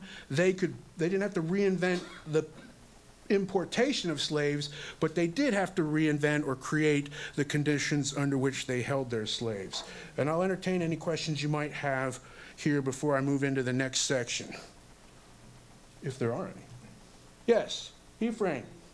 The triangle, the molasses went from the Caribbean Yep. to the 13 colonies. Yes, by the time they showed up at full maturity. 13 colonies would then ship raw materials back to the mother country, Yes, including some of the rum.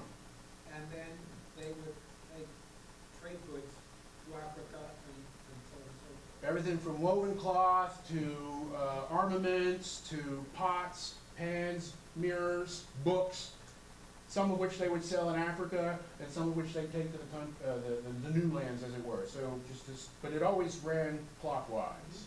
Can't go counterclockwise until you get a steamship, and even them it's hard. You're fighting the currents. Other questions?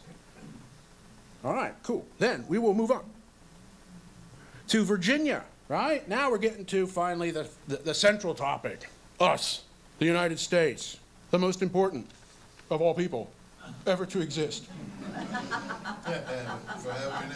Just ask.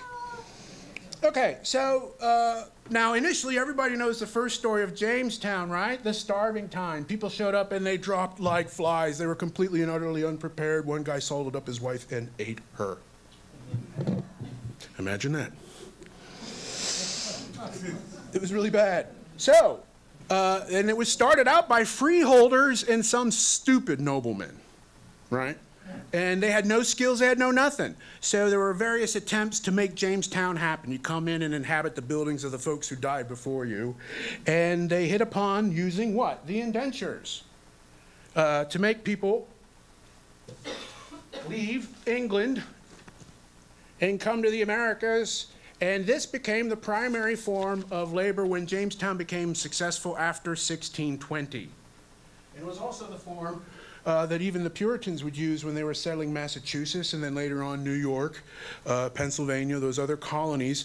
The indenture system is the way of getting people there to do the hard stuff of clearing the trees, moving the rocks, shooting deer, fighting Native Americans. All that stuff had to be done. And this was the way they did it. Now, things get tricky for the big investors and landowners is that at the end of the indenture, in order to get someone to cross the pond, they agreed to become a free person and get 100 acres of land somewhere inland. And so you have this flow of people who come in, work their time, you know, under unfree conditions, and then move inland. And from the Chesapeake Bay up to around Richmond and a little bit further, getting in towards, say, Fredericksburg, that was working until 1676, when the Native Americans, who had been dislodged from the Chesapeake area, were kind of running up against the Appalachian Mountains, began to fight and attack these newly freed indentured servants trying to establish their homesteads in what we might call the Piedmont of Virginia. And so a rebellion arose called Bacon's Rebellion, whereby these former indentured white folk got angry and marched on Williamsburg, the capital, and demanded that the House of Burgesses do something about this, you know. We want a militia. We want to punish the Indians. And along the way, they burned some rich people's manors and, you know, threatened to do all kinds of unspeakable acts against the proprietors and those who have the right to rule. And this scared the bejesus out of the ruling class. In that revolt, there were many African Americans, many of whom were working under the indentured system, some of whom were also held under slave conditions, who participated. So that was a doubly scary note for these Virginia planters. And so you see progressively through the 1600s, the Virginia House of Burgesses writing into law what will become the template for American slavery. And I will read their work, because it's great.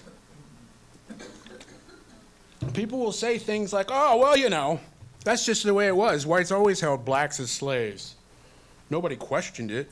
Let me tell you, if you take anything away from my talk today, it's that this was created It was created for specific circumstances to serve specific interests, and then over time became elaborated. But from start to finish, the thing only lasted 200 years. Not time immemorial. This version, this variant of slavery emerged out of conditions from which there had not been, came into full flower, embraced the lives of over 4 million enslaved, and then went away. So it wasn't an all-time thing. It was a very discreet and purposeful thing, and it was contested along the way. But here is the template of its creation, if you will.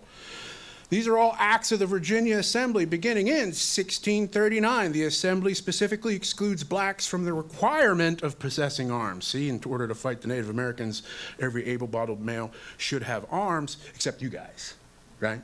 Except African-American guys. We're moving into that corridor. 1642, black women are deemed taxable, specific tax on them, creating a legal distinction between African and English, i.e. white women. 1662, blacks face the possibility of lifetime servitude. The General Assembly of Virginia decides that any child born to an enslaved woman will also be a slave, and that's the kicker, right? That's the most important feature here. Why? Under English common law, before this act was passed, the child inherited the status of the father. But if you change it so that the child inherits the status of the mother, then any child produced from a liaison between a white master and a black slave woman is a slave. This is my favorite thing. I have people come up and say, oh, our family treated their slaves like family. Yeah. Well, exactly. You didn't enslave someone else's children. In many instances, you held your own children in bondage. And that's what every neo-Confederate will not face. But that's another lecture. 1667, Virginia lawmakers say baptism does not bring freedom to blacks. This statute is passed because some slaves used their status as Christians in the 1640s and 50s to argue for their freedom for enslavement of a child. Legislators also encouraged slave owners after this to Christianize their enslaved men, women, and children, but feeding them a very specific variant of Christianity where it emphasizes accepting your lot in life. 1668, free black women, like enslaved females over the age of 16, are deemed tithable. They can be taxed. The Virginia Assembly says freedom does not exempt black women from taxation. 1669, an act about the casual killing of slaves says that if a slave dies while resisting his master, the act will not be presumed to have occurred with prepense malice. Right? Not the terms of indenture anymore. These are special terms. 1670, free blacks enter racism. Right? Not slavery, but free blacks and Native Americans who have been baptized are forbidden to buy Christian servants, right? That type of folk can't be slaveholders anymore. It's like they set this out. 1672, it becomes legal to wound or kill an enslaved person who resists arrest. Legislators also deem that the owner of any slave killed as he resisted arrest will receive financial compensation for the loss of this enslaved laborer. Legislators also offer a reward to Indians who capture escaped slaves and return them to a justice of the peace. 1680, Virginia's General Assembly restricts the ability of slaves to meet at gatherings, including funerals. It becomes legal for a white person to kill an escaped slave who resists capture. Slaves are also forbidden in 1680 to arm themselves for either offensive or defensive purposes. The punishment is 20 lashes on one's bare back. To leave the plantation without the written permission of one's master, mistress, or overseer, here the punishment is 20 lashes again. To lift up a hand against any Christian, i.e. white person, the punishment is 30 lashes. 1691, any white person marrying to a black or mulatto is banished, and systematic plan is established to capture any of the outlying slaves trying to establish maroon colonies among Native Americans. If an outlying slave is killed while resisting capture, the owner receives financial compensation under this law, and partners in an interracial marriage cannot stay in the colony for more than 3 months after they are married.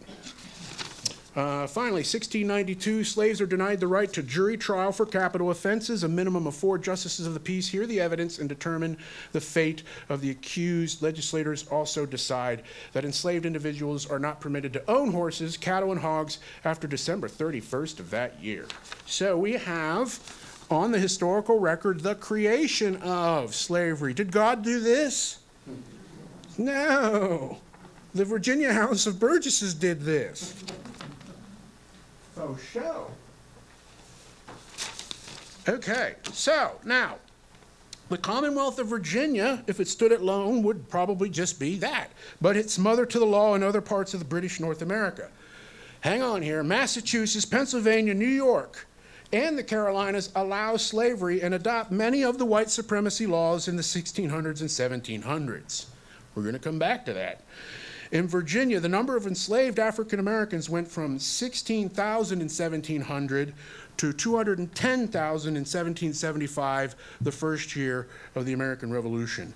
And here I will pause for any questions that you might have. Yes? So the Africans that got off the ship in 1619, Huh? were those indentured servants? And if they were indentured by whom, or were they slaves? We don't know.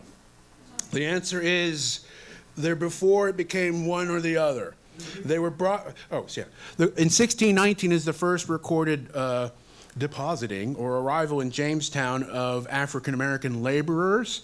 And the question is, were they slaves or were they indentures? We don't know. A Dutch ship brought them from Dutch, presumably slave holdings. And were the Portuguese a part of that? Because we know the Portuguese had this one-on-one kind of slavery thing. Right. The Portuguese were operating, but mostly in Brazil. That's why Brazil is a majority Afro-Brazilian population today. But the Dutch were the particular merchants in the 1619 case. And the records are fuzzy. We just know that people who landed were African. We do not have in law or in any kind of property records because the House of Burgesses wasn't up and operating yet. Later on, we got all the stuff they say. But these first folks, we know they were there, but we do not know with certainty their condition. But there was a population, so they signal when that began, and then the what do we do with these categories of people because their phenotype is different, and we can get more of them without having to give them land at the end of the deal like we do white indentures. Slowly over this time period, they become preferable to whites, so much so that the majority of the population in the Tidewater in Virginia at the time of the American Revolution up through the Civil War, county by county, is a majority black population. That is to say, apartheid conditions held there, right? A minority of whites ruling over a majority of blacks. Do we know if they got their land, the ones that got off in 1619, do we know that they got land?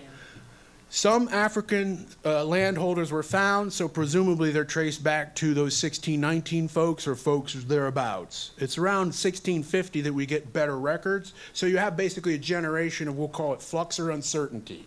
And the records just don't help us there.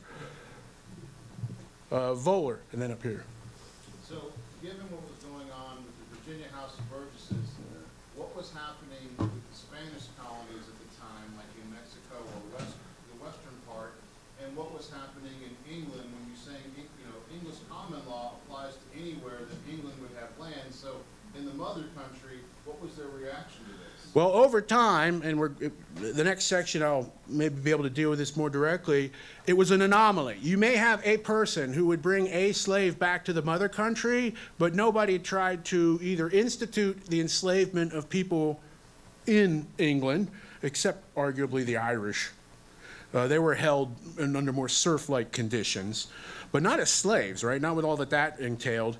And it actually kind of prompted a revolution in the Episcopal Church where those who most opposed slavery basically formed the Methodist Episcopal Church, more or less over the issue of slavery and other forms of doctrine and disagreements with the power of bishops. But as a motivating force, the critique of the church, the Episcopal Church, which in Virginia was allowing slavery to develop, was a part of that. So there's a revolution of conscience in England, and England in no way embraces for its own purposes the laws of Virginia. However, there are many rich folks in England who invest in the money enterprise of North America, Virginia, and certainly the Caribbean. So England has a thing to work out, and I'll go in a little bit later as to how that kind of plays out, where eventually they decide to abolish the slave trade and eventually push for a peaceful emancipation. But it takes a long time, and in the meantime, people are making lots of money. The first part of the question, what happened in the Spanish territories? Oh, good question. So There's an excellent brand new book by a young scholar.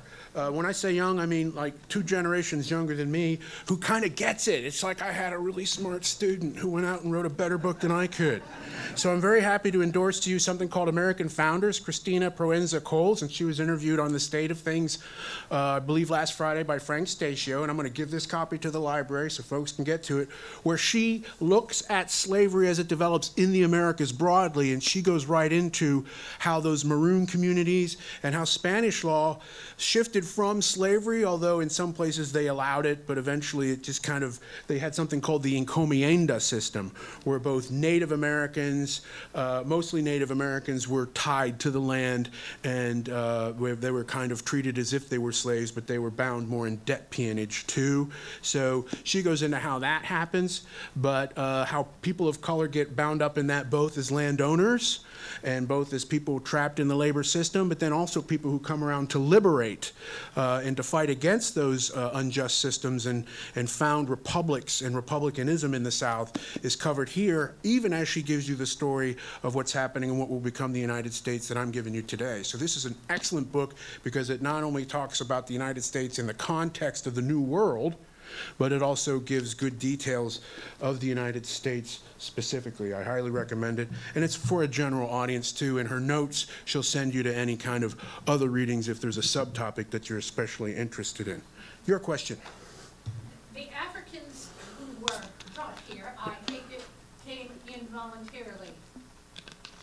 And indentured servants, particularly from Europe, for the most part, would have agreed to voluntarily enter into this system. Yes, right? but sometimes that agreement was under compulsion for various reasons, okay. But sure enough. Still sort of technically it was a voluntary thing. Yeah. But what I'm saying is how could anyone ever have said that an African who had either been sold or kidnapped from their homeland and brought over here was an indentured servant?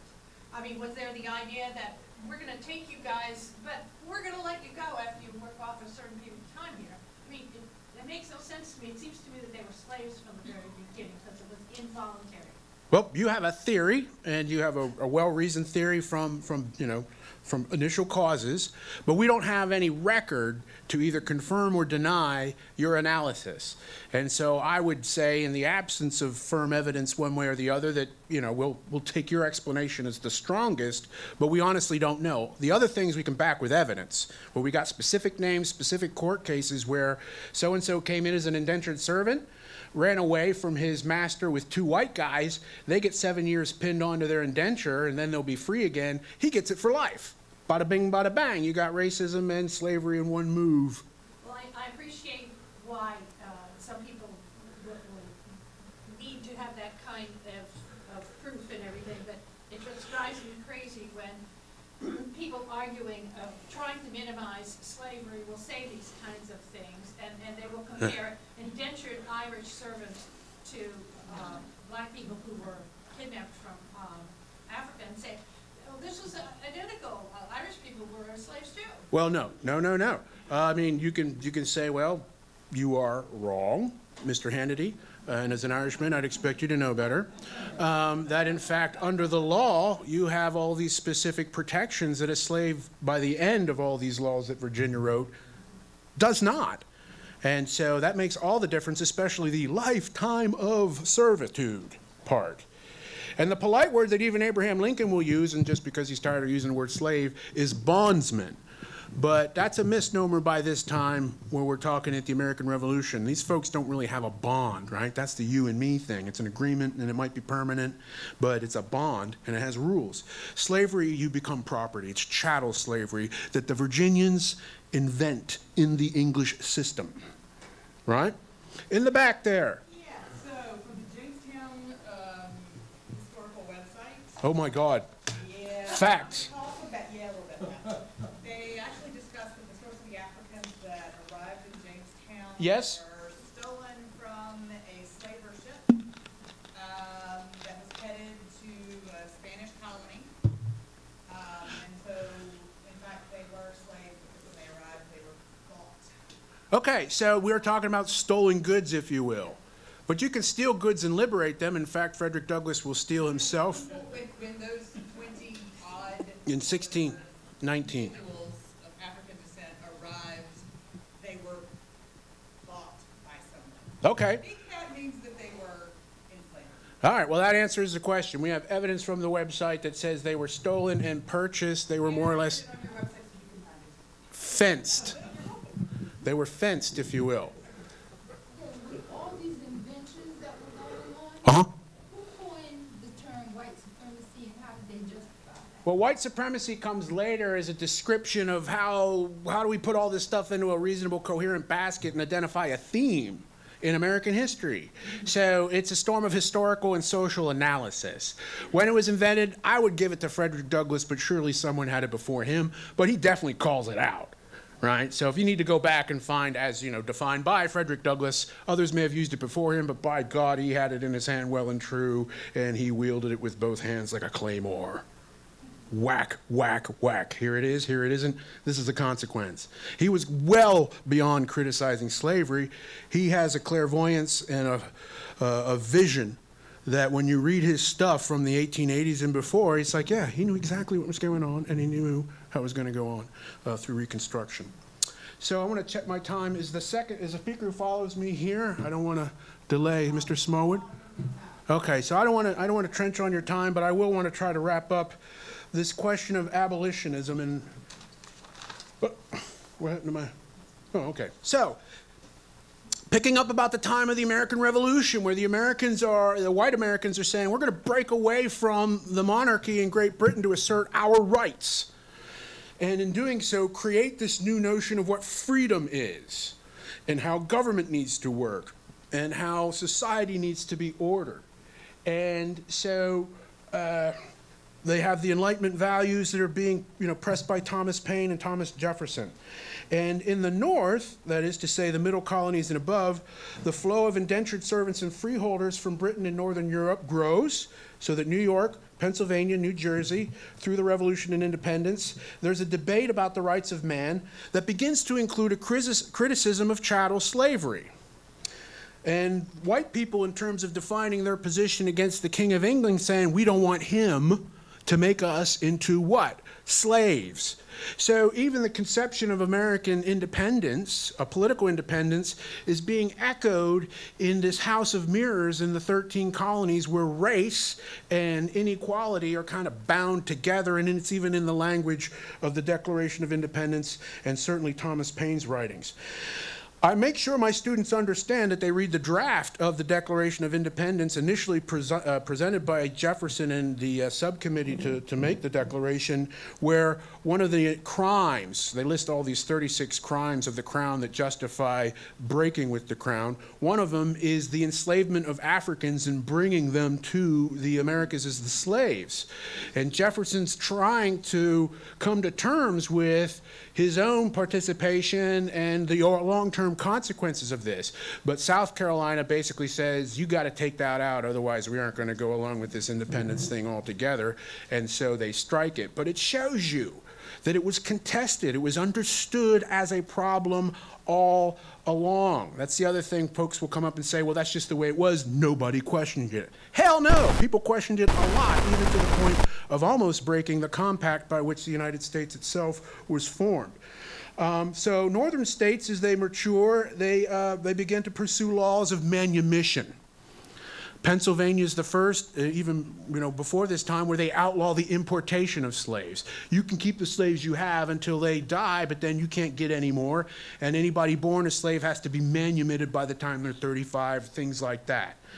New York follows suit, Massachusetts, so that you have in the North, their laws, their codes begin to become hostile to slavery. Now, granted, it's not the kind of place where you have plantation economies. So you have the geography and the economy not favoring slavery north of the Chesapeake the way you have it favoring it deeper in the South. So there are other issues at play here. But in terms of the civic discourse, you have people in the North criticizing slavery. There are also people in the South who criticize slavery. After Jefferson, you have a famous North Carolinian named Hinton Helper, who wrote about the evils of slavery as a basic human right, and they basically forced him out of the state. We had Quakers from this very county and neighboring counties who opposed slavery on religious grounds. Things became so uncomfortable for them in the 1820s and 1830s that they moved to Indiana. That's why there's a Pittsburgh in Indiana. A historian spoke to our commission a month and a half ago and mentioned that there was a Pittsburgh in Indiana, but he didn't say what prompted those people to go there and settle it. So I'm going to mention it now. We're so proud of their town. Exactly. So, let me see. Okay. So there's a push for racial equality before the law after the Revolution. Now, African Americans themselves are engaged in resistance too, right? So I said, well, students often ask, why didn't they resist? Well, they did. In 1715, there was the Stono Rebellion in South Carolina where a group rose up and then tried to form a Maroon community further south.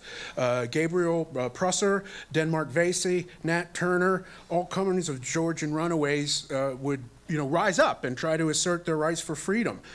Some would succeed and join with Native Americans. The Underground Railroad takes place where people are conducted out of the South by thousands northward to freedom, and people like Frederick Douglass and Harriet Jacobs stole themselves and then later published accounts to make the public aware of their experiences so that they too furthered the cause of abolition. It's not the case that white abolitionists, pricked the conscience of the country, although they had their part.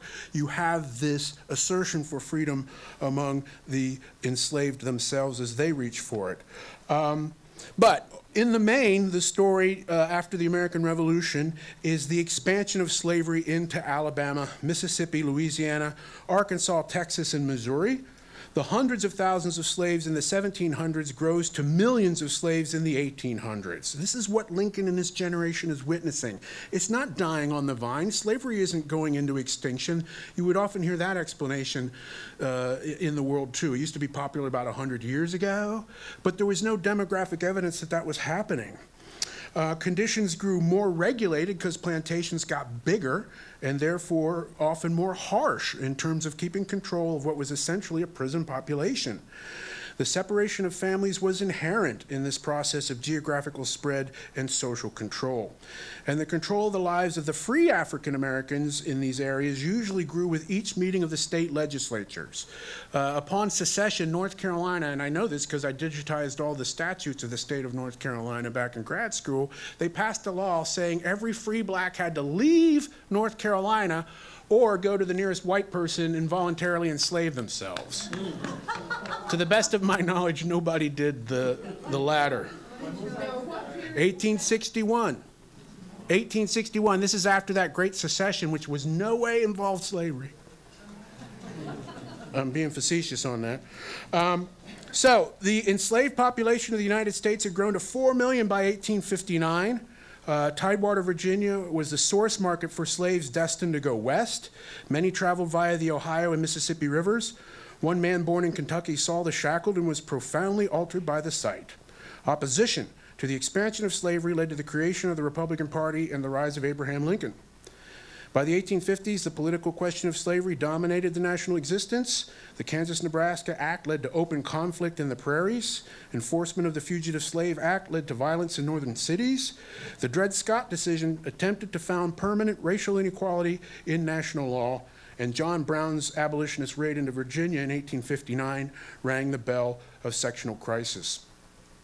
The election of Abraham Lincoln brought succession and war.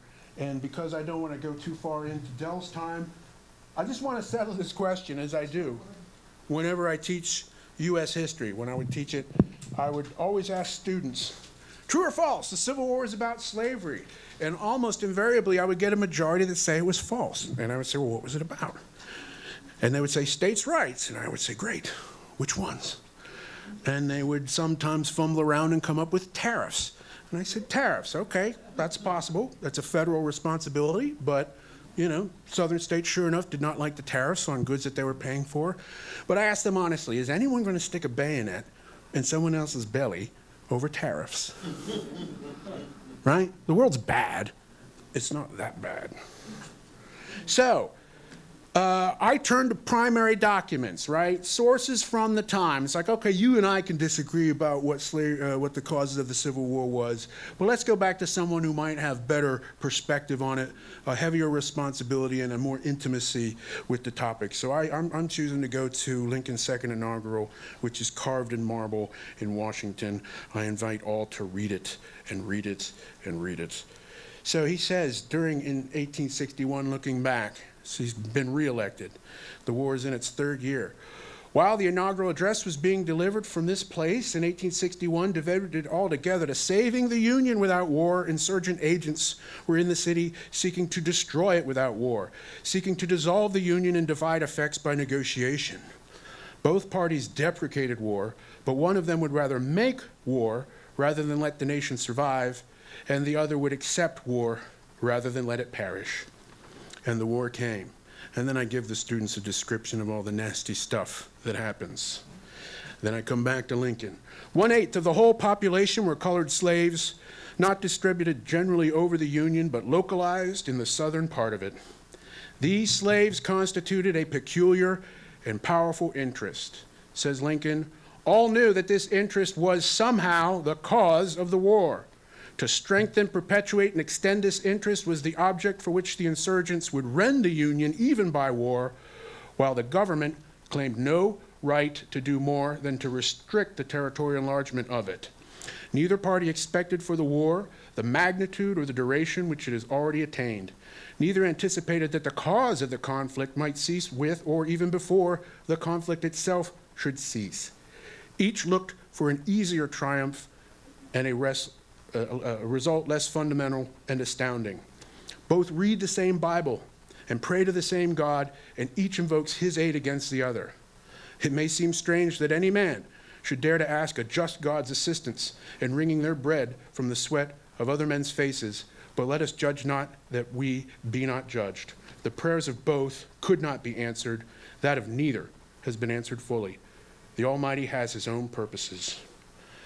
If we shall suppose that American slavery is one of those offenses which, in the providence of God, must needs come, but which, having continued through his appointed time, he now wills to remove, and that he gives to both North and South this terrible war, as the woe due to those by whom the offense came, shall we discern therein any departure from those divine attributes which the believers in a living God always ascribe to him? Fondly do we hope, fervently do we pray, that this mighty scourge of war may speedily pass away. Yet, if God wills that it continue, until all the wealth piled by the bondsman's 250 years of unrequited toil shall be sunk, and until every drop of blood drawn with the lash shall be paid with another drawn with the sword, as was said 3,000 years ago, so still it must be said, the judgments of the Lord are true and righteous altogether. So, what I do when I would teach is I can explain how slavery worked, right? The political economy of it. How the crops led to the money, and the money led to the ability to hold the people, and how the laws changed to make it all work. But I'll tell you, it's a hard thing to explain to a 19-year-old mind the moral economy of slavery. So I feel I don't have to. I think Abraham Lincoln did it. And so this informs not just my teaching, but also my approach to other aspects of my life, including politics and that damn statue. Bravo. But hopefully you know where I'm coming from now. So thank you for your time and attention. I will entertain Ephraim's question and any others. Go ahead. I have a question. Maybe go back to 1776 again. Sure. I have heard, and I'm questioning whether this is true or not, that the concept of armed militias, which was so also implemented into our Constitution for the West, and the Second Amendment, was primarily implemented by the southern states in order to create militias to protect against slave authority. Well, you are right as far as you take it. However, the northern states wanted it too because of things like Shays' Rebellion, in Massachusetts, where farmers in the outlying territories felt that they were getting overtaxed and they didn't like it, so they rose up, like the Whiskey Rebellion guys in Pennsylvania would do later, and they attacked the arsenals. And so Massachusetts was kind of overwhelmed a little bit, and so they needed to borrow Connecticut and Rhode Island's militias, and so they also had the idea for their own purposes that every once in a while you have to put down the mudsill, right? The white mudsill rises up against the leaders every once in a while in this time period. But you're right, as far as the South was concerned, their primary motive, but all of them, North and South, wanted to use their militias to fight Native Americans along the frontier. So you got three different vectors coming together to have the Second Amendment to the Constitution basically formed around those conditions. And so you're right, but there are other things that came in to also make a compromise or an agreement among others who did not hold slaves. Way in the back, I could see a hand. Thank you. Yes. To what degree was the difference in the North and South about slavery more about being competitive? Because the worst racism I've ever witnessed has been in Philadelphia, New York, Right. as opposed to Mississippi. Right. And I'm talking about the wealth gap being, Yeah. in some places in Boston, $8 to $180,000 as versus race and that kind of. Well, thank you, because your question brings me back to a theme that I snipped off in the interest of time. It's that at the, my conclusion and my peroration was that slavery was killed, but white supremacy lives on, right? And so, and I'm talking legal, in the law kind of white supremacy. But your question actually takes us into the second half of U.S. history, when you have the Great Migration, where conditions in the South, the racism of the hothouse racism, if you will, of Mississippi and Alabama, and yes, North Carolina, drives people to the North beginning increasingly around 1900, and certainly by the time of the First World War, where you have communities that form in the North, and the competition by that time in an industrial economy, the African Americans are seen as the permanent unwanted immigrant community by the whites. So it's kind of a different place and time. However, what doesn't change are these legal distinctions where you can, in the North, and to this day in some places, have rules saying it is illegal to sell your house to a person of color. That appointments to judgeships will, as a matter of course, exclude people of color. And other kinds of forms of employment discrimination happen. And they are no less damaging to people than slavery had been in the past in terms of an impediment to progress and certainly understanding. So the North is not a place to look for any kind of racial nirvana. And so when somebody, in terms of talking about the Confederacy, says, what about the North? You have to say, you're absolutely right. None of us is immune from the pernicious effects of white supremacy in society, which is why you have to have a very thoroughgoing discussion of these impacts. But what you're the kind of thing you may have experienced from the tone of your question, or seen or read about, that's a byproduct of a later time after the Great Migration and social change. But even among, the Northerners fighting for the Union cause, they could be every bit as racist, not liking black folk, as anybody else. But here I draw a distinction between racism, I don't like those folks, right, a form of xenophobia, and white supremacy, where you have power over them, and the law and all other social aspects are stacked against them. I make that distinction. So you can be a racist, but innocuous and just an angry old jerk. But if your angry old jerkness informs the law, let's say you're Jeff Sessions, that's white supremacy. You follow? So Jim, when you're talking about white supremacy, who's included in that whiteness? So in the old world, Slavic populations, Irish, Jews are not considered white. But in the new world, where we are now, who's considered white in that white supremacy? Who are they targeting? Well, it changes over time.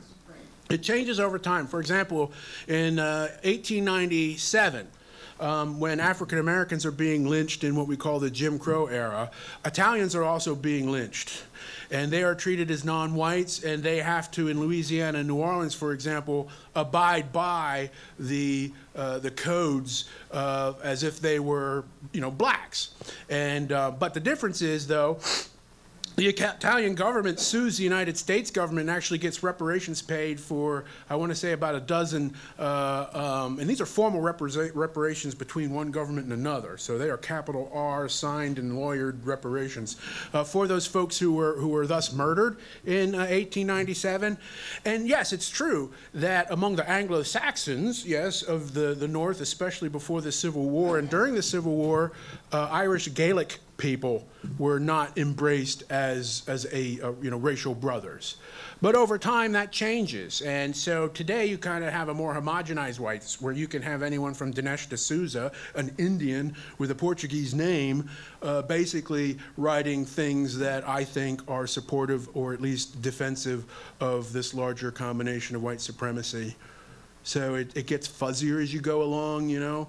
But it really is, it changes over time, but the main story, the main flow, we got eddies in the current on the sides. The main flow, though, is still in the same direction with this current in U.S. history.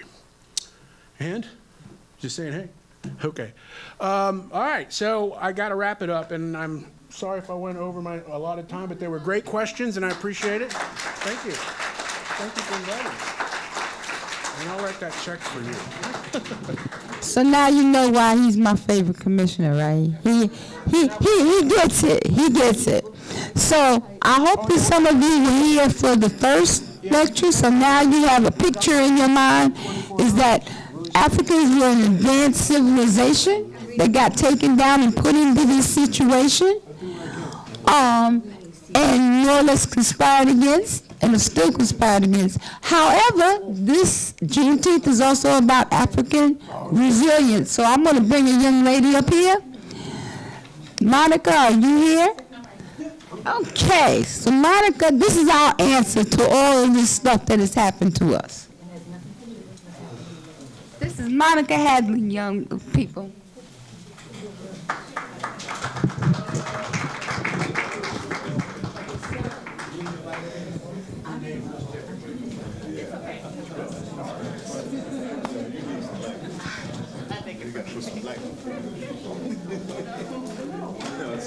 It's coming back. Just for a few minutes. Yeah. We're running behind to let people get in. Okay.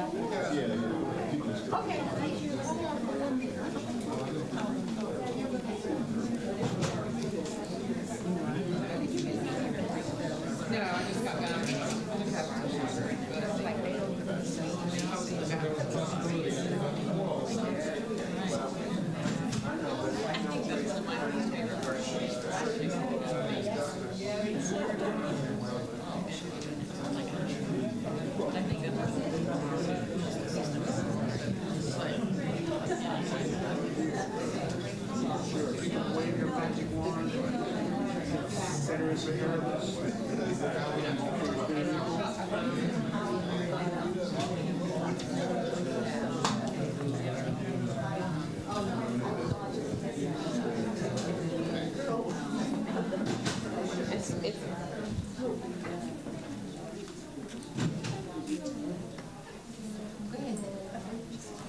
Good afternoon. Thank you all for being here. I hope some of you saw my name and said, oh, I'm going to go and hear that. I did. Thank you. Thank you. As Ms. Dale said, that part of today is a celebration of resilience. And this poem by Maya Angelou, Still I Rise, it really embodies what it means to be resilient for anybody, whether you are black, or you're white, or you're somewhere in between. Being resilient is one of those things that we as humans have to make it in this life, I believe. So I hope that this poem I hope it makes you feel something. I hope it makes you feel inspired. It might make you feel challenged. Maybe it'll make you feel encouraged. But I hope something gets stirred up in you just a little bit, okay? You may write me down in history with your bitter, twisted lies. You may trod me in the very dirt, but still, like dust, I'll rise. Does my sassiness upset you? Why are you beset with gloom? 'Cause I walk like I've got oil wells pumping in my living room. Just like moons and like suns with the certainty of tides, just like hopes springing high, still I'll rise.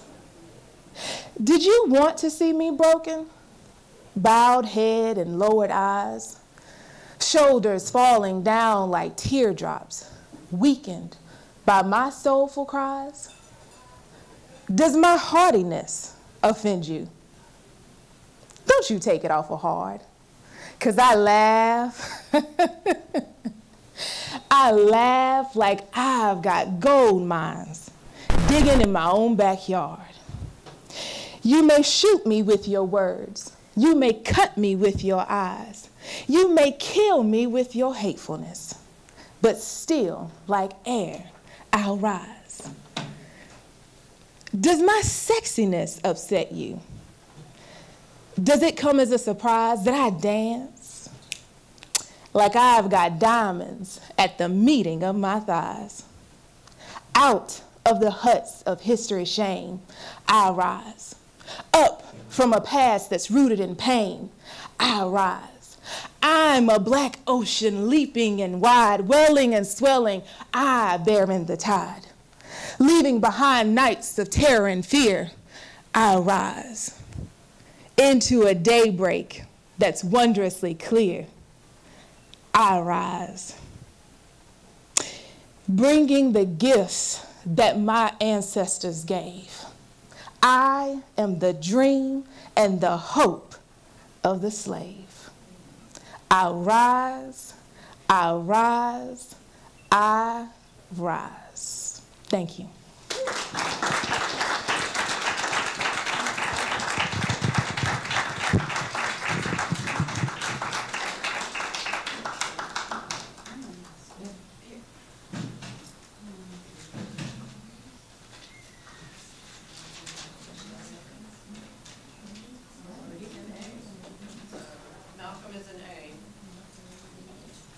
Okay, so we just have so much stuff going on today.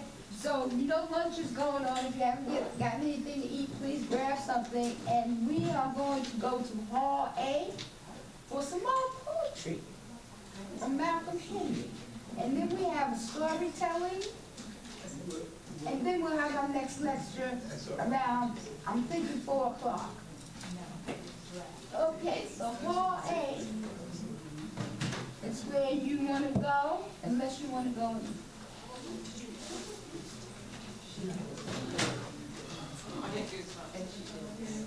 Yep. Yep.